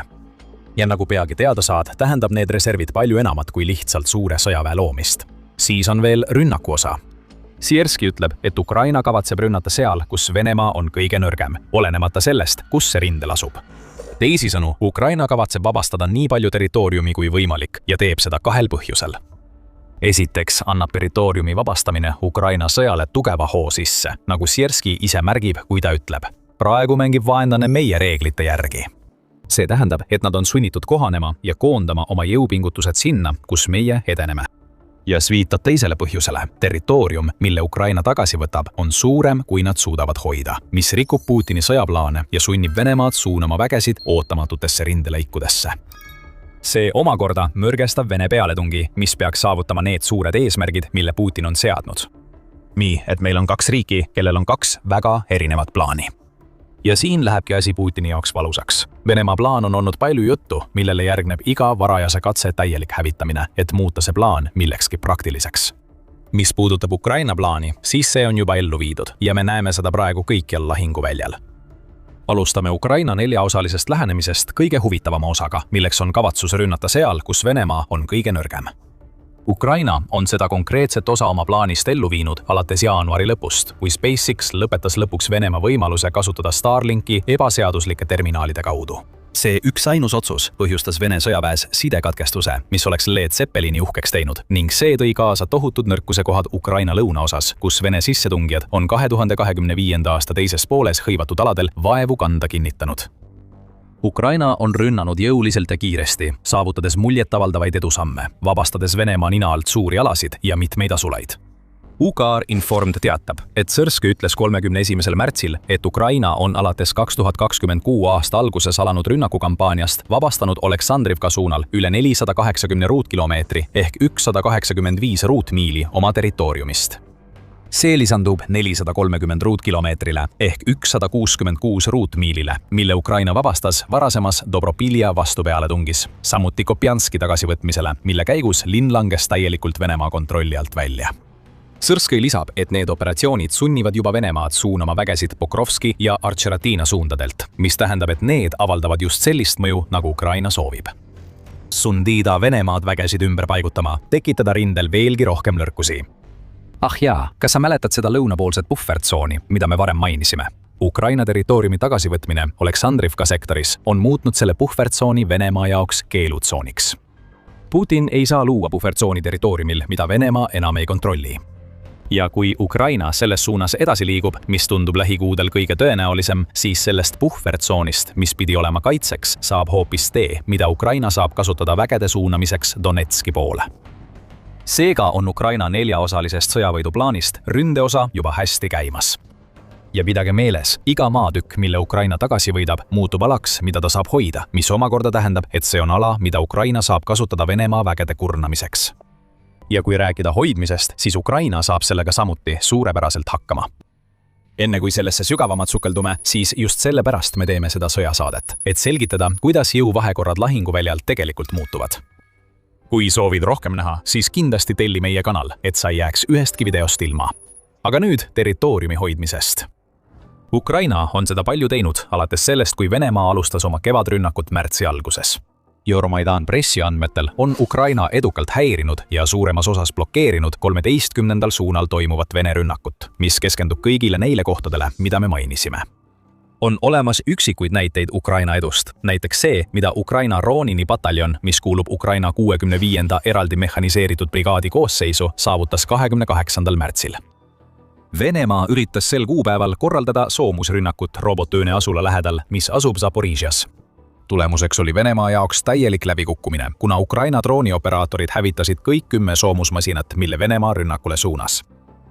See on lugu, mis kordub kogu rindejoonel, kui Venemaa üritab Ukrainale järjest rohkem inimesi ja tehnikat peale suruda. Medusa tõi selle eriti esile 1. aprilli analüüsis, kus märgiti, et praegu valitseb rindejoonel teatav vaikus. Isegi kui Venemaa üritab oma rünnakute arvu suurendada, on vastupealetung, mille käigus Ukraina vallutas tagasi suure osa territooriumist, tähendanud seda, et Venemaa edasitungikatsed Harkivi, Zaporižja ja Dnipropetrovski suunal on kõik peatatud. Ukraina hoiab endiselt Konstantinivka äärealasid, kus asuvad linna kõrghooned. See loob eeldused jõhkra kurnava lahingu jaoks, kus Putini väed kaotavad tuhandeid, kui nad üritavad linna vallutada. Ukraina teatab, et olukord Slovjanski suunal on stabiliseerunud ning Ukraina on isegi suutnud edukas vasturünnakus osa Minkivka külast tagasi vallutada. Ja Orokivi Hulja-Poola suundadel on veelgi rohkem Ukraina vasturünnakuid aeglustanud Vene edasitungi peaaegu seiskumiseni. See, mida me siin näeme, on Venemaa katse oluliste asulate suunas edasi tungida, kuid see ebaõnnestub. Praegu ei ürita Venemaa neid asulaid isegi otseselt vallutada. Venemaa üritab vallutada nende ümbruses territooriumi, et valmistuda sügavamaks pealetungiks. Aga Ukraina peab endiselt vastu isegi nendele katsetele. See kõik toetab Ukraina plaani kurnamise osa. Enne kui me sellest räägime, tuleb keskenduda ülesehitamise aspektile. Ukraina ütleb, et tahab luua reservid. Nagu me juba ütlesime, tähendab see enamat kui lihtsalt inimjõu kogumist. Ukraina elas üle kohutava talve, kui Venemaa pommitas tema energiataristut drooni- ja raketirünnakutega, mille eesmärk oli tekitada Ukraina tsiviilelanikele võimalikult palju hirmu. Elektrikatkestused ja kütte puudumine olid kogu Ukrainas tavalised, suure osa 2025. kuni 2026. aasta talvest. Ja Ukraina teeb kõik endast oleneva, et olla valmis selleks, kui Venemaa püüab 2026. aasta lõpus sama uuesti teha. Seda teatas Reuters, kes ütles 30. märtsil, et Ukraina suurendab oma gaasivarusid juba järgmise talve jaoks. Ukraina soovib suurendada oma veeldatud maagaasivarusid torujuhtmete kaudu, mis kuuluvad Kreekast läbi kulgevasse vertikaalsesse koridorsüsteemi. Diislikütuse importi suurendatakse juba, kuna Ukraina kogub varusid selleks, mis tema arvates ees ootab.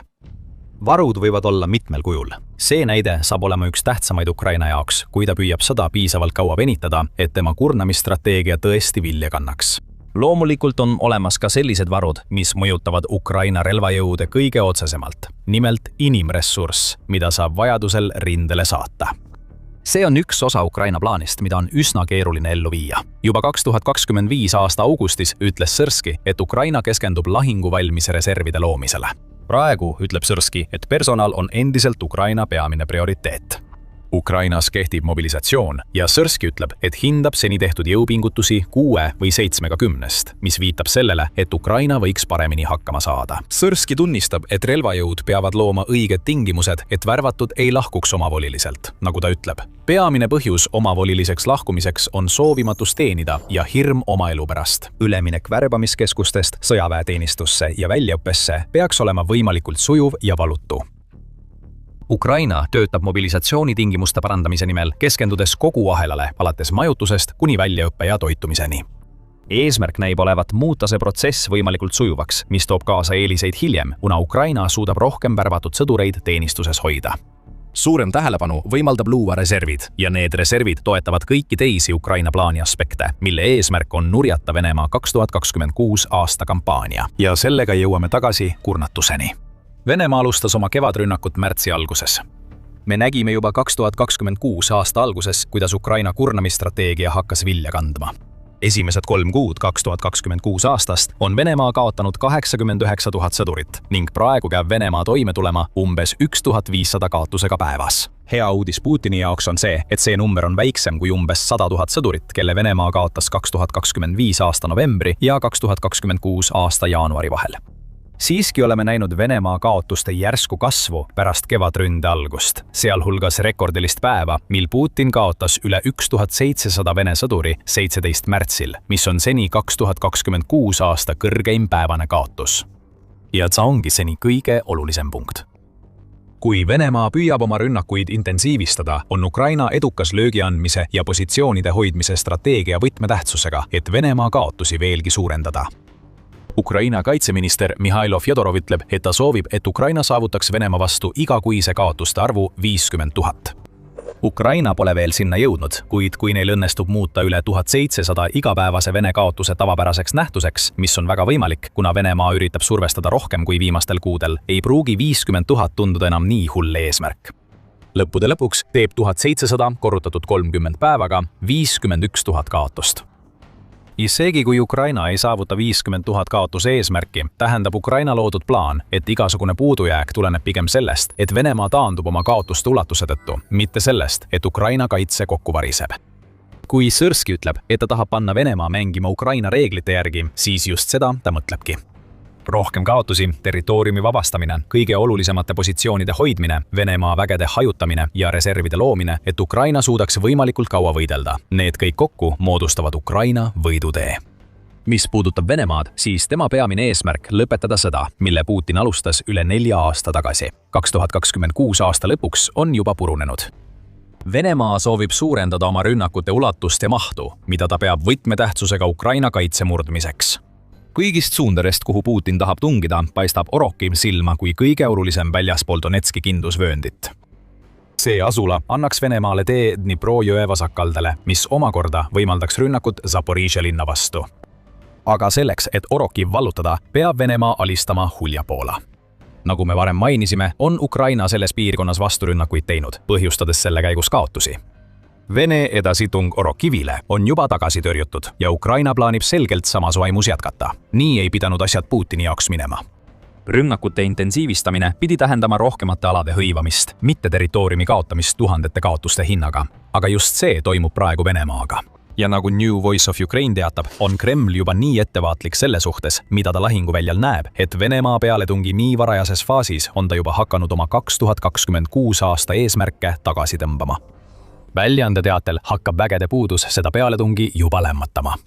See on viinud selleni, et Kreml lükkab edasi selliseid eesmärke nagu puhvertsooni loomine Sumi piirkonnas ja edasitung Zaporižžjas, nihutades need 2026 aasta teise poolde ja mõnel juhul isegi 2027 aastasse. Ukraina sõjaväeluure juhib tähelepanu sellele, et eesmärgid Harkivis ja Musta mere rannikul on juba täielikult kõrvale jäetud. Ja selle suure pealetungi asemel, mida Vladimir Putin 2026 aastaks ette kujutas, kasutatakse samu infiltreerimistaktikaid, mida Venemaa hakkas kasutama juba 2025 aastal. Nii liiguvad väikesed Vene sõdurite rühmad edasi, jäävad isoleerituks, hävitatakse ja asendatakse uutega. See surmatsükkel sobitub otseselt Ukraina enda kurnamisstrateegiaga. Ukraina võtab sõja oma kontrolli alla. Olukord lahinguväljal on pea peale pööratud ja kõik Venemaa 2026 aastaks loodud plaanid on juba kildudeks. Venemaa üritab jätkuvalt edasi suruda. Ta saavutab isegi mõningaid edusamme, kuid kuna eesmärke juba tagasi tõmmatakse, tunnistab Kreml sisuliselt, et ta on üle pingutanud. Ukraina jaoks on see aasta, mil teha lõpp Venemaa agressioonile ja ta viib oma plaani selleks juba väga edukalt ellu.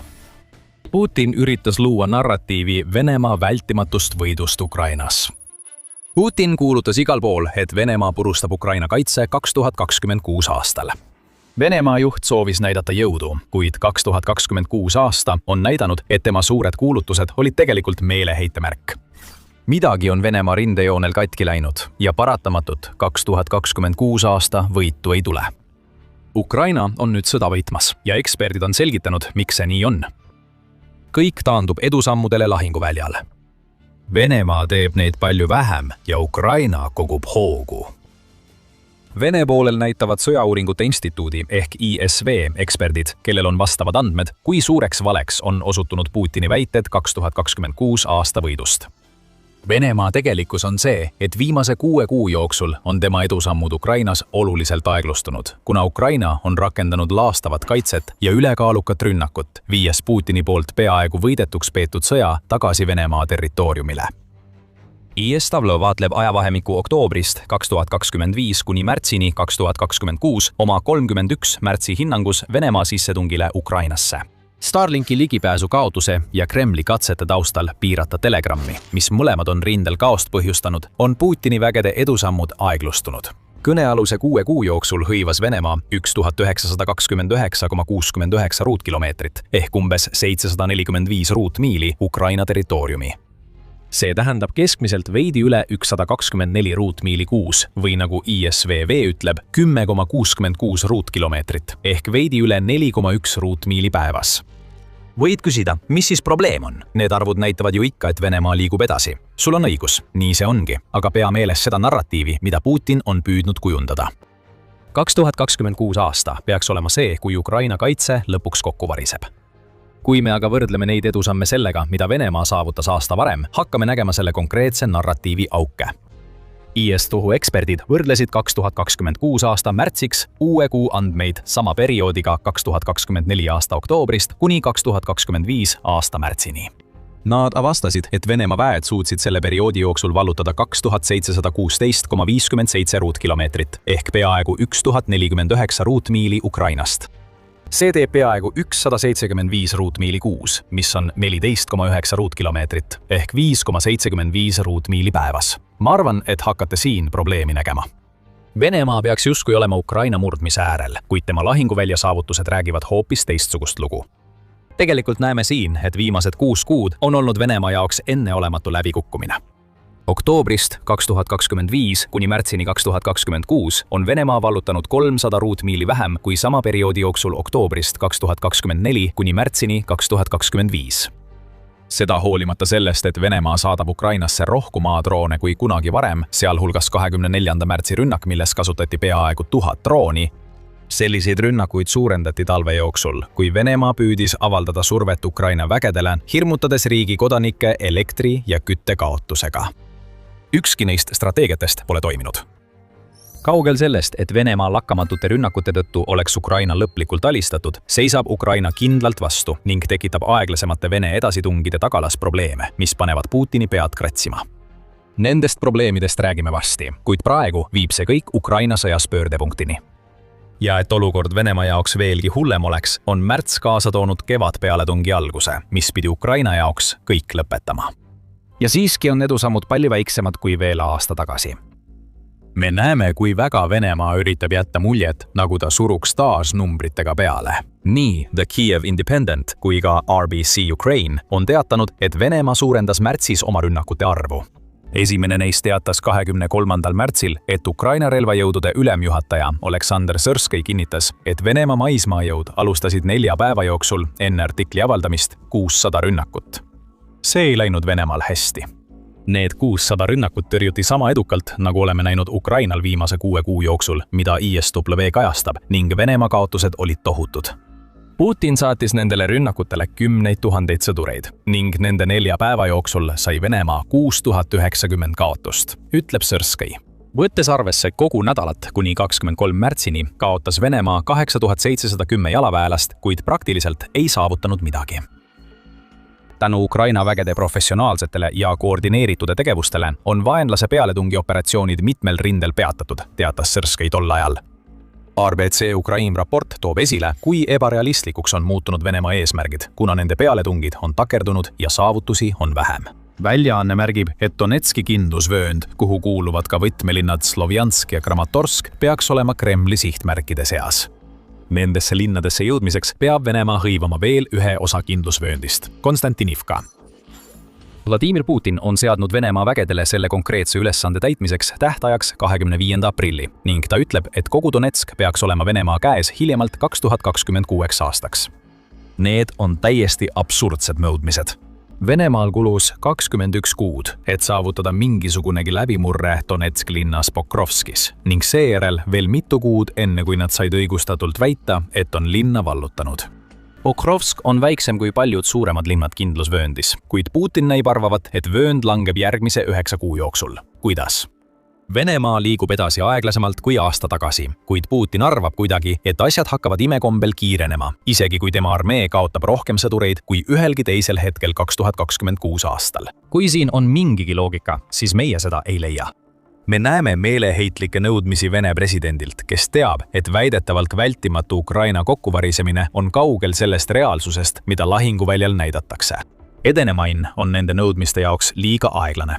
See on kindlasti liiga aeglane nende tähtaegade jaoks, mille Putin on oma vägedele seadnud. Nagu ISW ütleb, näitavad lahinguvälja reaalsused. 2026 aasta märtsi lõpu seisuga, et märkimisväärsed Vene edusammud, rääkimata täielikust võidust, ei ole ei peatse ega vältimatud. Aga just siin peitubki Putini jaoks tõeline probleem.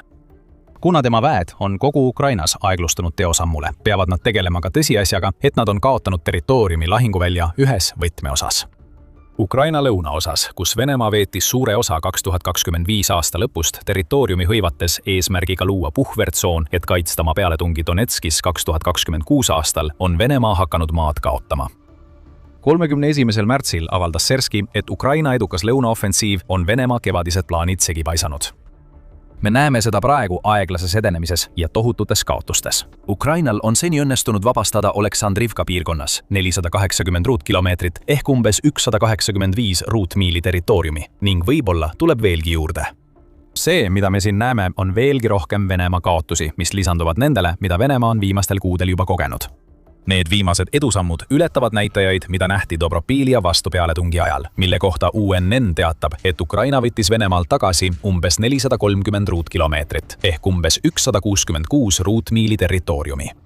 Ja Kupjanskis, mille Venemaa väitis end olevat vallutanud. 2025 aasta lõpus on toimunud täielik pööre, mis tähendab veel vähemalt 183 ruutkilomeetri ehk 70,65 ruutmiili territooriumi vabastamist. See on Venemaa jaoks surmav kombinatsioon. Venemaa saavutab vähem edu kui aasta tagasi ning seda probleemi süvendab asjaolu, et Ukraina vabastab territooriumi ja mitte lihtsalt suvalist territooriumi. Need on olulised asulad ja maa-alad, mille Ukraina on tagasi vallutanud. Territooriumid, mille hõivamiseks Venemaa kulutas tohutult aega ja inimjõudu. See tähendab, et Venemaa peab nüüd raiskama veelgi rohkem oma ressursse, püüdes asjatult tagasi vallutada territooriumi, mida ta arvas end kindlalt hoidvat. Putin saadab idapõhirindelt veelgi rohkem reservid, mis aeglustab seal juba niigi takerdunud pealetunge, mis tähendab, et vallutatakse veelgi vähem territooriumi.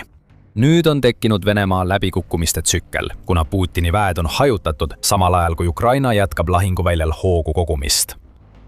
Selline näeb välja Ukraina vältimatu kokkuvarisemine, Putin. Kui see nii on, tahab Ukraina kindlasti seda veel palju rohkem.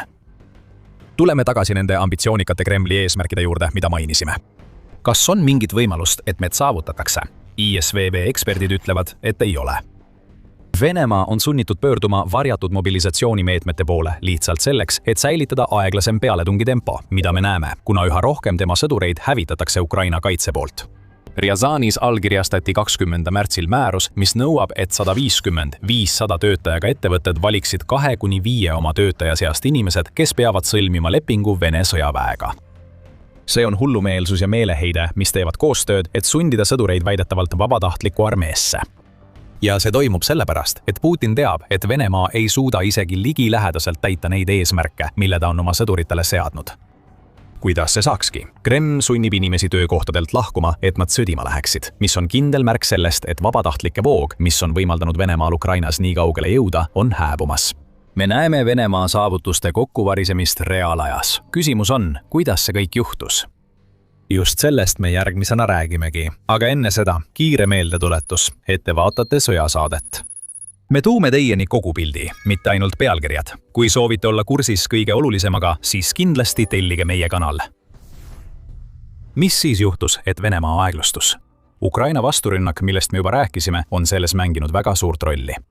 See on sundinud Venemaad suunama vägesid ümber, et tagasi võtta territooriume, mida nad arvasid enda käes olevat, ja see on loomulikult mõjutanud olukorda ka mujal rindel. Eliitvene dessantväed ja merejalaväelased saadeti märtsi alguses lõunasse, et peatada Ukraina pealetung. On selge, et neil ei õnnestunud seda teha. Oma poolt on Ukraina korraldanud vasturünnakuid rindelõikudes, kus Vene väed on kõige nõrgemad. See põhjustab veel uusi ümberpaigutusi Vene vägedes, kuna sõjaväejuhid peavad suunama vägesid sinna, kus toimub viimane Ukraina vasturünnak. Nendel vägedel kulub kohale jõudmiseks aega, mis võimaldab vabastada rohkem territooriumi. Ja iga ümberpaigutus häirib seda, mida Venemaa oli kogu rindejoonel plaaninud. Jällegi, see on tsükkel. Ja seni, kuni Ukraina sellega jätkab, ei ole Venemaal sellele tegelikult vastuseid. Siiski, see muutus Ukraina kasuks ei seisne ainult vastupealetungis. Ukraina kaitseareng on samuti mänginud tohutut rolli selles, mida me praegu lahinguväljal näeme. Ja me ei pea silmas FPV-droonide arvu kasvu tapatsoonides, mis juba niigi Putini vägesid hävitasid. Need tsoonid on rindejoonel kolmekordistunud, sest Ukraina on välja arendanud ja kasutab nüüd keskmaa droone, et hävitada Venemaa tagalat okupeeritud aladel. ISW kajastas seda 15. märtsi postituses, kus märgiti järgmist. Ukraina väed on tihendamas oma keskmaarünnakute kampaaniat, suurendades oma võimet takistada Vene raketirünnakuid, nõrgestada Vene õhutõrjet ja häirida pealetungioperatsioone enne eeldatavat Venemaa 2026 aasta kevad-suve pealetungi. Teised väljaanded, sealhulgas Pravda ja Kiev Independent, on teatanud, et Ukraina-Vene õhutõrje hävitamine on 2026 aastal muutunud oluliseks mustriks. Keskmaa droonid suudavad lennata peaaegu 3 korda kaugemale kui relvad nagu HIMARS-i raketid, mida Ukraina on varem kasutanud Vene sihtmärkide ründamiseks okupeeritud aladel. Nüüd liituvad nende rakettidega droonid, mis purustavad Vene õhutõrje, luues sellega turvalised õhukoridorid, mida Ukraina saab ära kasutada. Kasutada samu droone, et hävitada vägede koondumisi, juhtimis- ja kontrollpunkte, droonide juhtimiskeskusi ning kõike muud, mida Venemaa tagalas kasutab oma vägede toetamiseks rindel. See on Putini kogutud võitlusjõu süstemaatiline nõrgestamine ja see aeglustab Venemaad. See peabki nii olema. Loogika on siin väga lihtne. Kui üks Ukraina keskmaa droonidest tabab Vene laskemoonaladu, siis seda laskemoona ei saa anda sõduritele, kelle ülesandeks on rünnata positsioone rindel. Mis edasi saab? Need sõdurid, kellel pole laskemoona, saavad ikkagi käsu edasi liikuda ja Ukraina droonid hävitavad nad juba enne, kui nad jõuavad mingitki edu saavutada. Kui Venemaa õhutõrjevõrk Ukraina sees laguneb, muutuvad need rünnakud tagalasse järjest intensiivsemaks. Ja meid saadavad sügavad löögid Venemaa territooriumile, mida oleme näinud juba üle aasta ning mille eesmärk on sama, halvata Venemaa sõjaväge seestpoolt, nagu teevad seda ka keskmaa droonid. Ukraina tõi märtsis täiusliku näite, korraldades lakkamatu rünnaku Venemaa Läänemere sadamate vastu. Rünnakud nende sadamate vastu on viinud Venemaa toornafta ekspordivõimsusest 40% rivist välja, teatas Kiev Post 1. aprillil. See tähendab, et Venemaa ei suuda müüa naftat ja kütust ajal, mil hinnad on kõrgeimad pärast Covidi aega, kuna Iraan on blokeerinud Hormuzi väina. Vähem müüki tähendab, et Venemaale laekub Kremli rünnakute rahastamiseks vähem raha. Ja kui Putin ei saa seda naftatulu, ei saa ta kulutada raha rohkemate varustuse ehitamiseks ja sõdurite palkamiseks, mida Venemaal on vaja, et saavutada edu Ukrainas. Nagu näete, on see kõik kokku viinud Venemaa jaoks õudusunenäolise olukorrani. Ukraina on saavutanud lahinguväljal edu, seades hoolikalt prioriteediks oma sihtmärgid, samal ajal kui Venemaa lähenemine pole muutunud. Ikka kasutatakse Putini sissetungi algusest peale sama strateegiat, kus visatakse Ukraina vastu kahuriliha. Targad vasturünnakud Ukraina lõunaosas on häirinud Venemaa pealetungi idas. Keskmaa droonid hävitavad idas sõjalisi sõlmpunkte, põhjustades veelgi rohkem segadust. Ja Venemaal endal ründab Ukraina naftarajatisi ja muid sõjalisi sihtmärke, korraldades rünnakuid, mis panevad pidevalt kaikaid Venemaa sõjamasina rataste vahele. See on koordineeritud, läbimõeldud. See on Ukraina oma parimas vormis ja see paneb Putini väga meeleheitlikult kinni hoidma narratiivist, et Venemaa võit on vältimatu. Oleme sellest meeleheitest juba rääkinud ja hakkame nägema selle ilmseid märke nõudmistes, mida Putin Ukrainale esitab, kui Venemaa juht surub peale rahuversiooni, mida tema väed lahinguväljal saavutada ei suuda. 31. märtsil avaldas Ukraina president Volodymyr Zelenski, et Venemaa on nõudnud, et Ukraina taanduks kogu Donbassi piirkonnast järgmise 2 kuu jooksul. Seega siis mai lõpp. Ja juhuslikult on Donbass see idapiirkond, mis on Venemaa kevadpealetungi keskmes, kindlustusvööndi asukoht ning koht, kus Venemaa edusammud on aeglustunud. Päev pärast selle uudise avalikuks tulekut teatas Kiev Independent, et Vladimir Putin läks veelgi kaugemale. 1. aprillil väitis Vladimir Putini lemmikhääletoru Dmitri Peskov, mis puudutab 2 kuud, siis see pole siin oluline. Volodymyr Zelenski peab juba täna tegema otsuse Ukraina vägede tagasitõmbamiseks Donbassi halduspiiridest väljapoole. Seda on korduvalt öeldud ja teoreetiliselt oleks Zelenski pidanud selle otsuse tegema juba eile. Ta peab võtma vastutuse ja tegema selle raske otsuse. See on Vladimir Putini poolt Ukrainale avaldatav surve. Aga see ei ole selline surve, mis paneks Ukraina alla andma. Kiev on korduvalt öelnud, et ei kavatsegi Donbassi loovutamist rahulepingu osana kaaluda. Venemaa teab seda, kuid esitab nüüd viimaseid nõudmisi, sest on teadlik, et tema edasitungi aeglane tempo viimase 6 kuu jooksul ei ole kaugeltki piisav, et saavutada oma eesmärk vallutada Donetsk, mis omakorda tähendaks Donbassi langemist. 2026 aasta lõpuks. Jällegi, see on Putin, kes üritab näidata jõudu ajal, mil initsiatiiv on Ukraina käes. Ukraina lõunaosas vabastatakse territooriumi ja Venemaa kevadrünnak on saanud halvima võimaliku alguse. Ukrainal ei ole mingit põhjust nendele meeleheitlikele nõudmistele järele anda. Kievi majanduskooli president Timofei Milovanov avaldas 31. märtsil, et märts 2026 kujuneb tõenäoliselt Venemaa jaoks rekordiliseks kaotuste kuuks, kuna kaotuste arv võib ületada 30 000. Jällegi, rindel peegeldub Putini meeleheide leida kokkulepe, mis varjaks Venemaa kehva olukorda. Selles meeleheites, mida tunnevad sõdurid, keda Venemaa rindele saadab. 30. märtsi United 44 meediaraportist selgub, et üha rohkem Vene sõdureid võtab endalt elu, selle asemel, et seista silmitsi hirmuäratavate drooniparvedega, mida Ukraina on oma tapatsoonidesse paigutanud. Ukraina kaitseminister Mihhailo Fjodorov ütleb, et Ukraina väed saavad nii palju videomaterjali nende enesetappude kohta, et nad võivad järeldada, et need on Vene sõdurite seas igapäevased juhtumid. Venemaa sõdurid võtavad tavaliselt endalt elu, kui nad on saanud haavata või kui Ukraina droonid on nad ümber piiranud. Ja see on sellepärast, et Venemaa propaganda ütleb neile, et parem on kohe surra, kui sattuda Ukraina vangistusse. Valed otsa. Sellel kogu Ukraina sissetung põhinebki. Putini sõdurid saavad nüüd kätte selle reaalsuse, mida nende juht on püüdnud nende eest varjata. Kevadiin pealetung, mis pidi viima Ukraina hävinguni, on juba läbi kukkumas. Tuhanded ja tuhanded Vene sõdurid hukkuvad Ukraina kaitse tõttu ning paljud võtavad endalt elu enne, kui neil on võimalus surra lahingus. Kremli seatud eesmärgid on võimatud saavutada selle edenemistempo juures, mida oleme Venemaalt viimase 6 kuu jooksul näinud. Mis puudutab Ukrainat, siis see on vasturünnakul. Ukraina kulutab Vene tagalat. Kõik märgid viitavad nii suurele jõudude vahekorra muutusele, et Ukraina on sõja võitmisele lähemal kui Venemaa ükskõik millise Putini plaani elluviimisele. Venemaa narratiiv on kokku värisenud. Ukraina liigub edasi, samal ajal kui Venemaa aeglustub. Ja Balti piirkonnas põlevad naftaterminalid. Me puudutasime varem Ukraina kaugmaa rünnakuid Balti piirkonnas ja need on laastavad.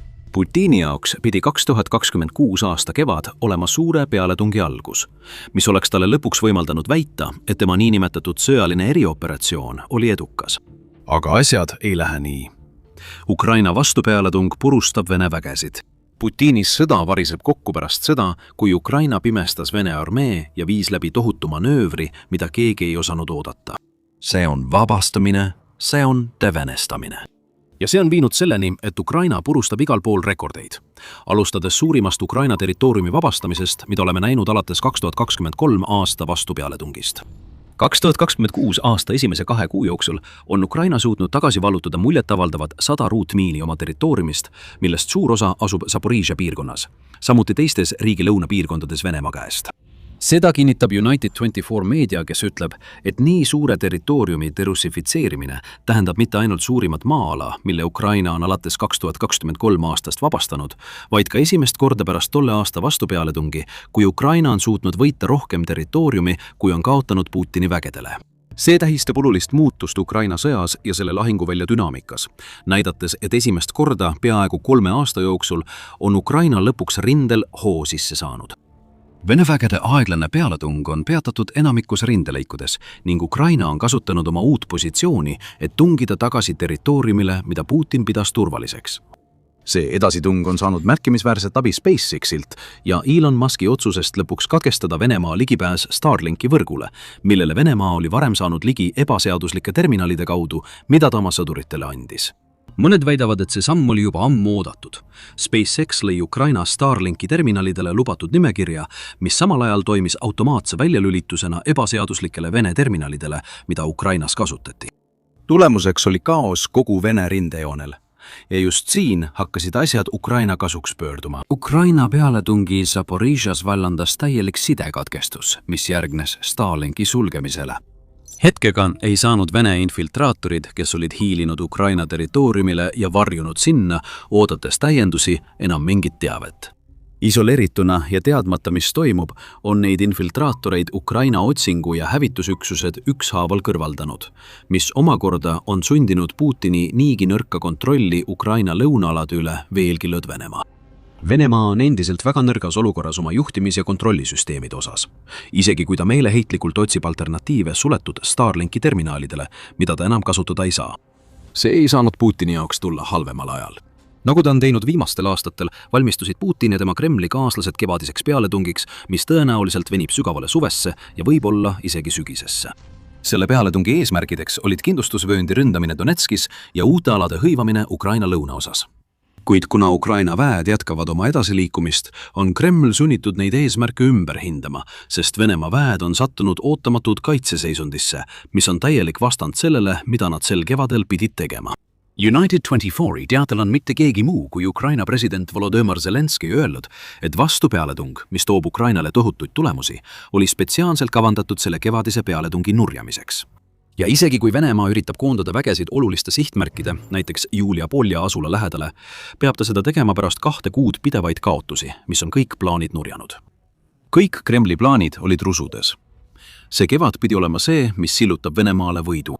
Selle asemel oleme seni näinud vaid Ukraina pidevat pealetungi, kui ta vabastab järjest rohkem oma territooriumi venelastest.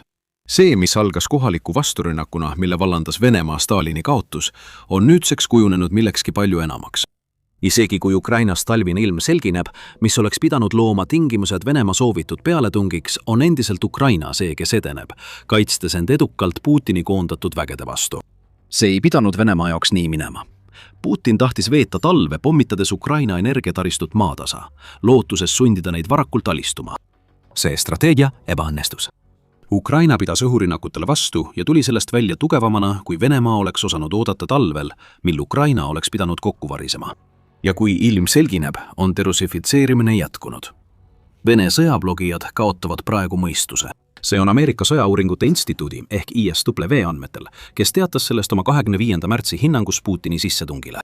Need sõjablogijad leiavad nüüd vigu infiltreerumisstrateegias, millele Venemaa tugines suure osa 2025 aastast ja mida ta üritab endiselt kasutada, isegi kui Ukraina otsingu- ja hävitusüksused need infiltreerujad kõrvaldavad. Venemaa ei suuda selliste taktikatega mingit märkimisväärset edu saavutada, kinnitavad selle sõjablogijad. Venemaa ei saavuta ühtegi põhimõttelist võitu, kui ei toimu kogu väestruktuuri ulatuslikku ümberkorraldamist, mis hõlmab loobumist infiltreerumisest ja naasmist suuremate mehaniseeritud rünnakute juurde, mis purustavad Ukraina kaitset. Sõjablogija väitis, et Vene vägedel kuluks ülejäänud Ukraina hõivamiseks umbes 100 aastat, mis on sarnane ISWV hinnanguga, et Vene vägedel kuluks ülejäänud riigi hõivamiseks 83 aastat. Kui nad suudaksid jätkata oma edasiliikumise tempot alates 2025 aasta veebruarist, teatab ISW. Terve sajand tundub pikka aeg oodata võitu, mis pidi saabuma mingil hetkel 2026 aastal. Ja kuidagi on olukord Putini jaoks isegi hullemaks läinud, kui ta üritab reageerida Ukraina suure osa oma territooriumi derussifitseerimisele. Venemaa üritas olukorda eskaleerida. See ebaõnnestus. 22. märtsi ISW raporti kohaselt saatis Vene sõjaväeline juhtkond Spetsnazi väed Lõuna-Ukrainasse eesmärgiga peatada Ukraina vastupealetung juba eos. Need väed suundusid Oleksandrivka poole, kus Ukraina on saavutanud oma kõige muljetavaldavamad edusammud. Kuid need väidetavad eliitvõitlejad pole pärast oma lähetamist suutnud saavutada mitte midagi. Venemaa toetub endiselt infiltreerumistaktikatele, mida Ukraina on nii tõhusalt tõrjunud. Samuti on neil raskusi järjepideva õhuluure korraldamisega, teatab ISW. Ja me pole näinud, et ükski Ukraina viimaste kuude jooksul saavutatud edusamm oleks tagasi pööratud. Putin on saatnud oma parimad ainult selleks, et avastada, et isegi nemad ei ole piisavalt head, et peatada ulatuslikku derussifitseerimist, mis toimub kogu Ukraina lõunapiirkondades.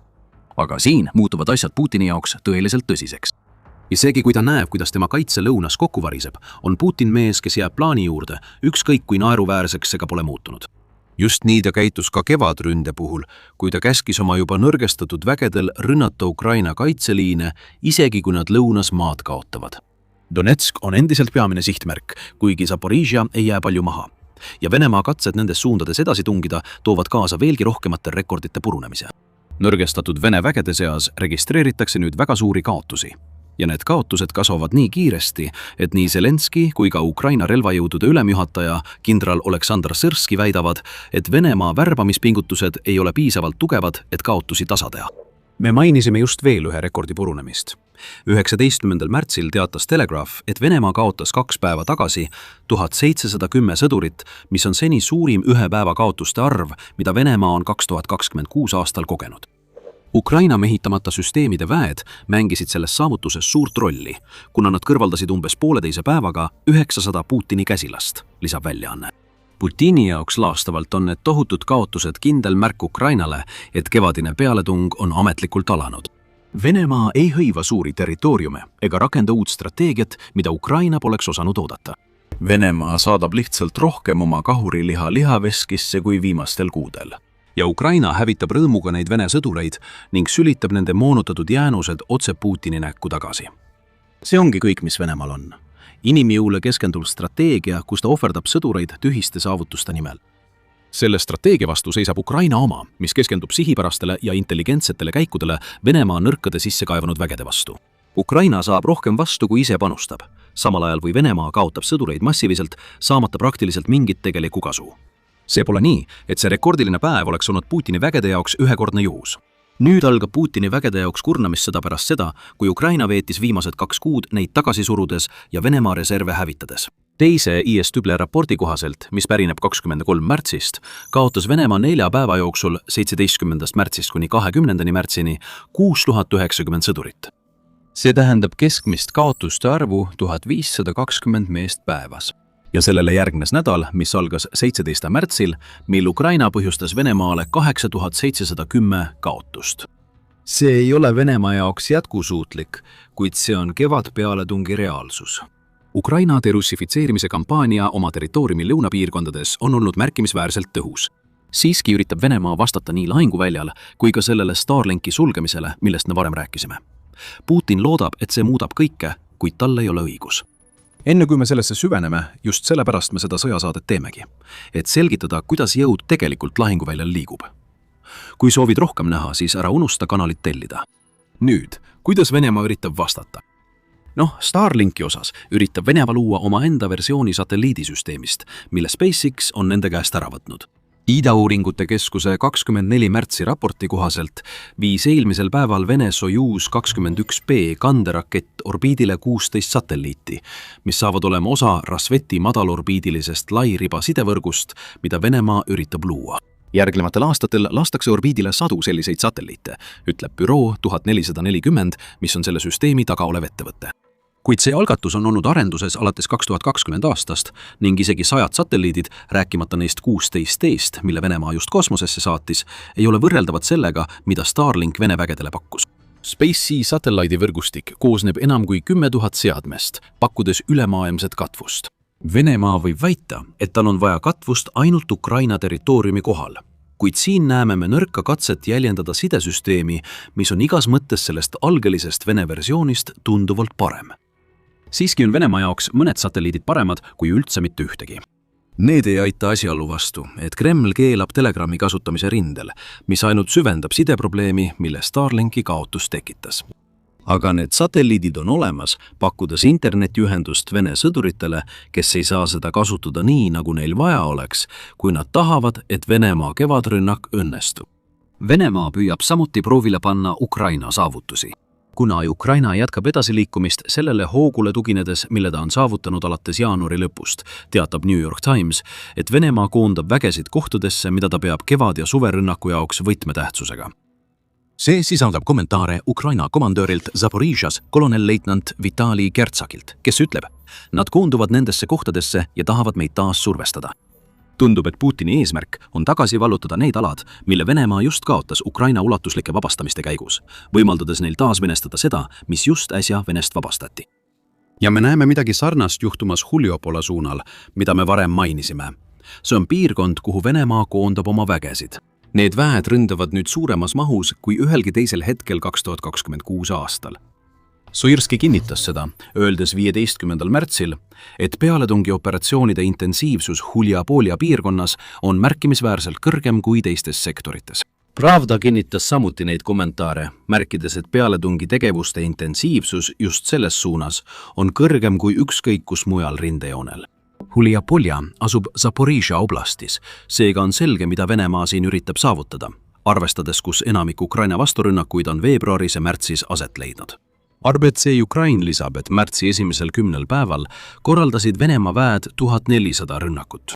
See on veel üks näitaja, et kevadine pealetung on alanud, kuna kuine keskmine oli 1800 rünnakut ajavahemikus september 2025 kuni veebruar 2026. Kui Venemaa jätkab sellises tempos, on ta märtsi lõpuks korraldanud üle 4200 rünnaku. Nagu me varem ütlesime, on Putini ainus strateegia visata rohkem inimesi lihaveskisse. Just Need Venemaa katset takistada Ukraina territooriumi devenestamist ongi viinud nende massiliste ohvrite arvuni, mida oleme näinud pärast selle uue pealetungi algust. Kuid hoolimata sellest, kui palju Putin üritab oma 2026 aasta plaane ellu viia, on need määratud läbi kukkuma. kuigi Ukraina vastupealetung on Putini jaoks juba piisavalt suur probleem, peitub selle taga veel mitu suuremat muret, millele Venemaal lahendust ei ole. Esimene neist on taktikad, mida Putin on sunnitud lahinguväljal kasutama. Vaatamata sellele, et Venemaa sõjablogijad nõuavad tungivalt loobumist infiltreerumistaktikast, mida kasutati suure osa 2025. aastast, iseloomustavad 2026. aasta kevadpealetungi taas kord katsed saata väikesed Vene sõdurite üksused Ukraina rindejoone taha.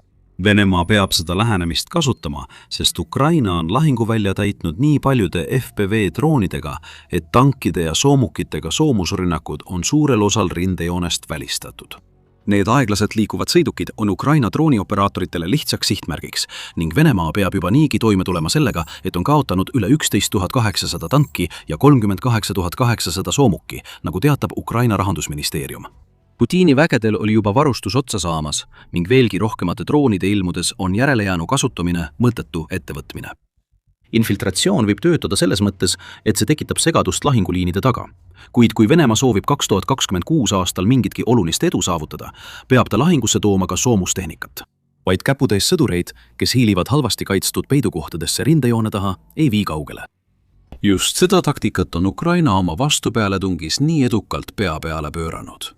Ometi näib Putin arvavat, et miski, mis pole seni kaugeltki tema soovitud ulatuses toiminud, saab olema lahendus aastal 2026. See ei ole nii.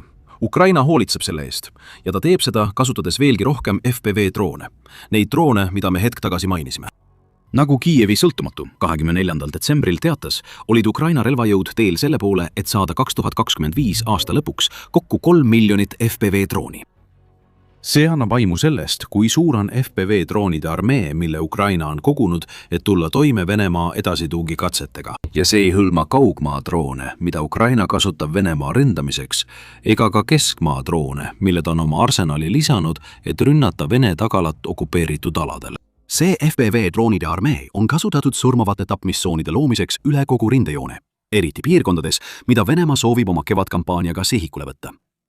Kuid see, et Ukraina on viimastel kuudel Venemaa vägesid nii palju tagasi tõrjunud, annab võimaluse luua neid tapmistsoone aladel, mida Venemaa arvas oma kevadrünnakut alustades enda käes hoidvat.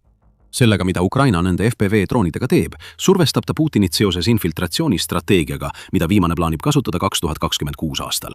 Väikesed Vene üksused üritavad neist tapmistsoonidest läbi hiilida. Need, kes sellest läbi pääsevad, võivad küll ootama jääda toetust, kuid nad ei saa midagi märkimisväärset. Tapmistsoonid lõikavad Venemaa imbumisrühmad rindeliinist ära, jättes nad ilma varustuse, täienduste ja kõige muuga, mida neil võiks vaja minna, et hoida neid nõrku positsioone, mille nad on saanud. 2026 aasta esimestel kuudel oleme näinud Venemaa lähenemise tulemusi. Ukraina on neid sissetungijaid süstemaatiliselt hävitanud, samal ajal kui ta kogu lõunaosa Venest vabastab. Nii et asjaolu, et Vladimir Putin kavatseb ka sel kevadel sama strateegiat kasutada, ütleb Ukrainale, et Venemaa juhil pole uusi ideid. Ukraina teab, kuidas sellele strateegiale vastu astuda. Venemaa rekordilised kaotused nii päevade kui nädalate lõikes aastal 2026 tõestavad seda. Ja see kõik tähendab, et Vladimir Putini kevadine pealetung kukub kokku juba enne, kui see on korralikult alanudki. IS Tivleve ütleb, et see pealetung kindlasti ei saavuta seda, mida Vladimir Putin 2026 aastal tegelikult tahab. IS Tõgve sõnul jääb kindlustuste vöönd sellel aastal püsima ja parim, millele Vladimir Putin sel aastal loota võib, on mõned taktikalised edusammud, mis tulevad Vene sõjaväele väga kõrge hinnaga. Jällegi näeme varajasi märke sellest, millised need kulud võivad olla, vigastatute ja hukkunute arvude põhjal, mis hakkavad kevadpealetungi alguses välja tulema. Need kaotused panevad Vladimir Putini juba meeleheitlikult tegutsema. RBC Ukraina andmetel võib Putin olla sunnitud saatma Krimmist mobiliseeritud väed Ukrainasse juba aprillis. See on juba probleem selles mõttes, et nende Krimmis mobiliseeritud vägede kaotamine tähendab, et Venemaa nõrgestab oma positsiooni ebaseaduslikult annekteeritud poolsaarel. See näitab meile ka seda, et Ukraina derussifitseerimise kampaania on töötanud selles mõttes, et see sundis Venemaad kulutama sõdureid, keda ta kavatses kasutada kevadrünnakus. Need sõdurid on nüüd kadunud ja nende käes olnud territoorium on taas Ukraina käes. Venemaa on samuti kaotanud tuhandeid sõdureid kevadrünnaku varajases faasis ning võib-olla on ta isegi kaotanud spetsnaatsi liitvõitlejaid lõunas. Ukraina on juba 2 kuud Venemaa vägedest üle sõitnud. Nüüd hakkame nägema selle tulemusi, sest Venemaa kevadrünnak on alanud nii kohmakalt, et pole veel õieti käima läinudki. veel üks suur tegur selles kõiges on see, et Ukraina on arendanud võimekuse rünnata sügavamale okupeeritud aladele, mis hävitab Venemaa juhtimiskeskusi ja sõlmpunkte. Keskmise ulatusega droonid lendavad ning nagu Venemaa eliitdroonide üksus Rubicon avastas, on need ohtlikud ja hävitavad. Saate rohkem teada meie videost ja kui teile see video meeldis, siis kindlasti tellige The Military Show kanal, et näha rohkem meie kajastusi Ukraina sõjast.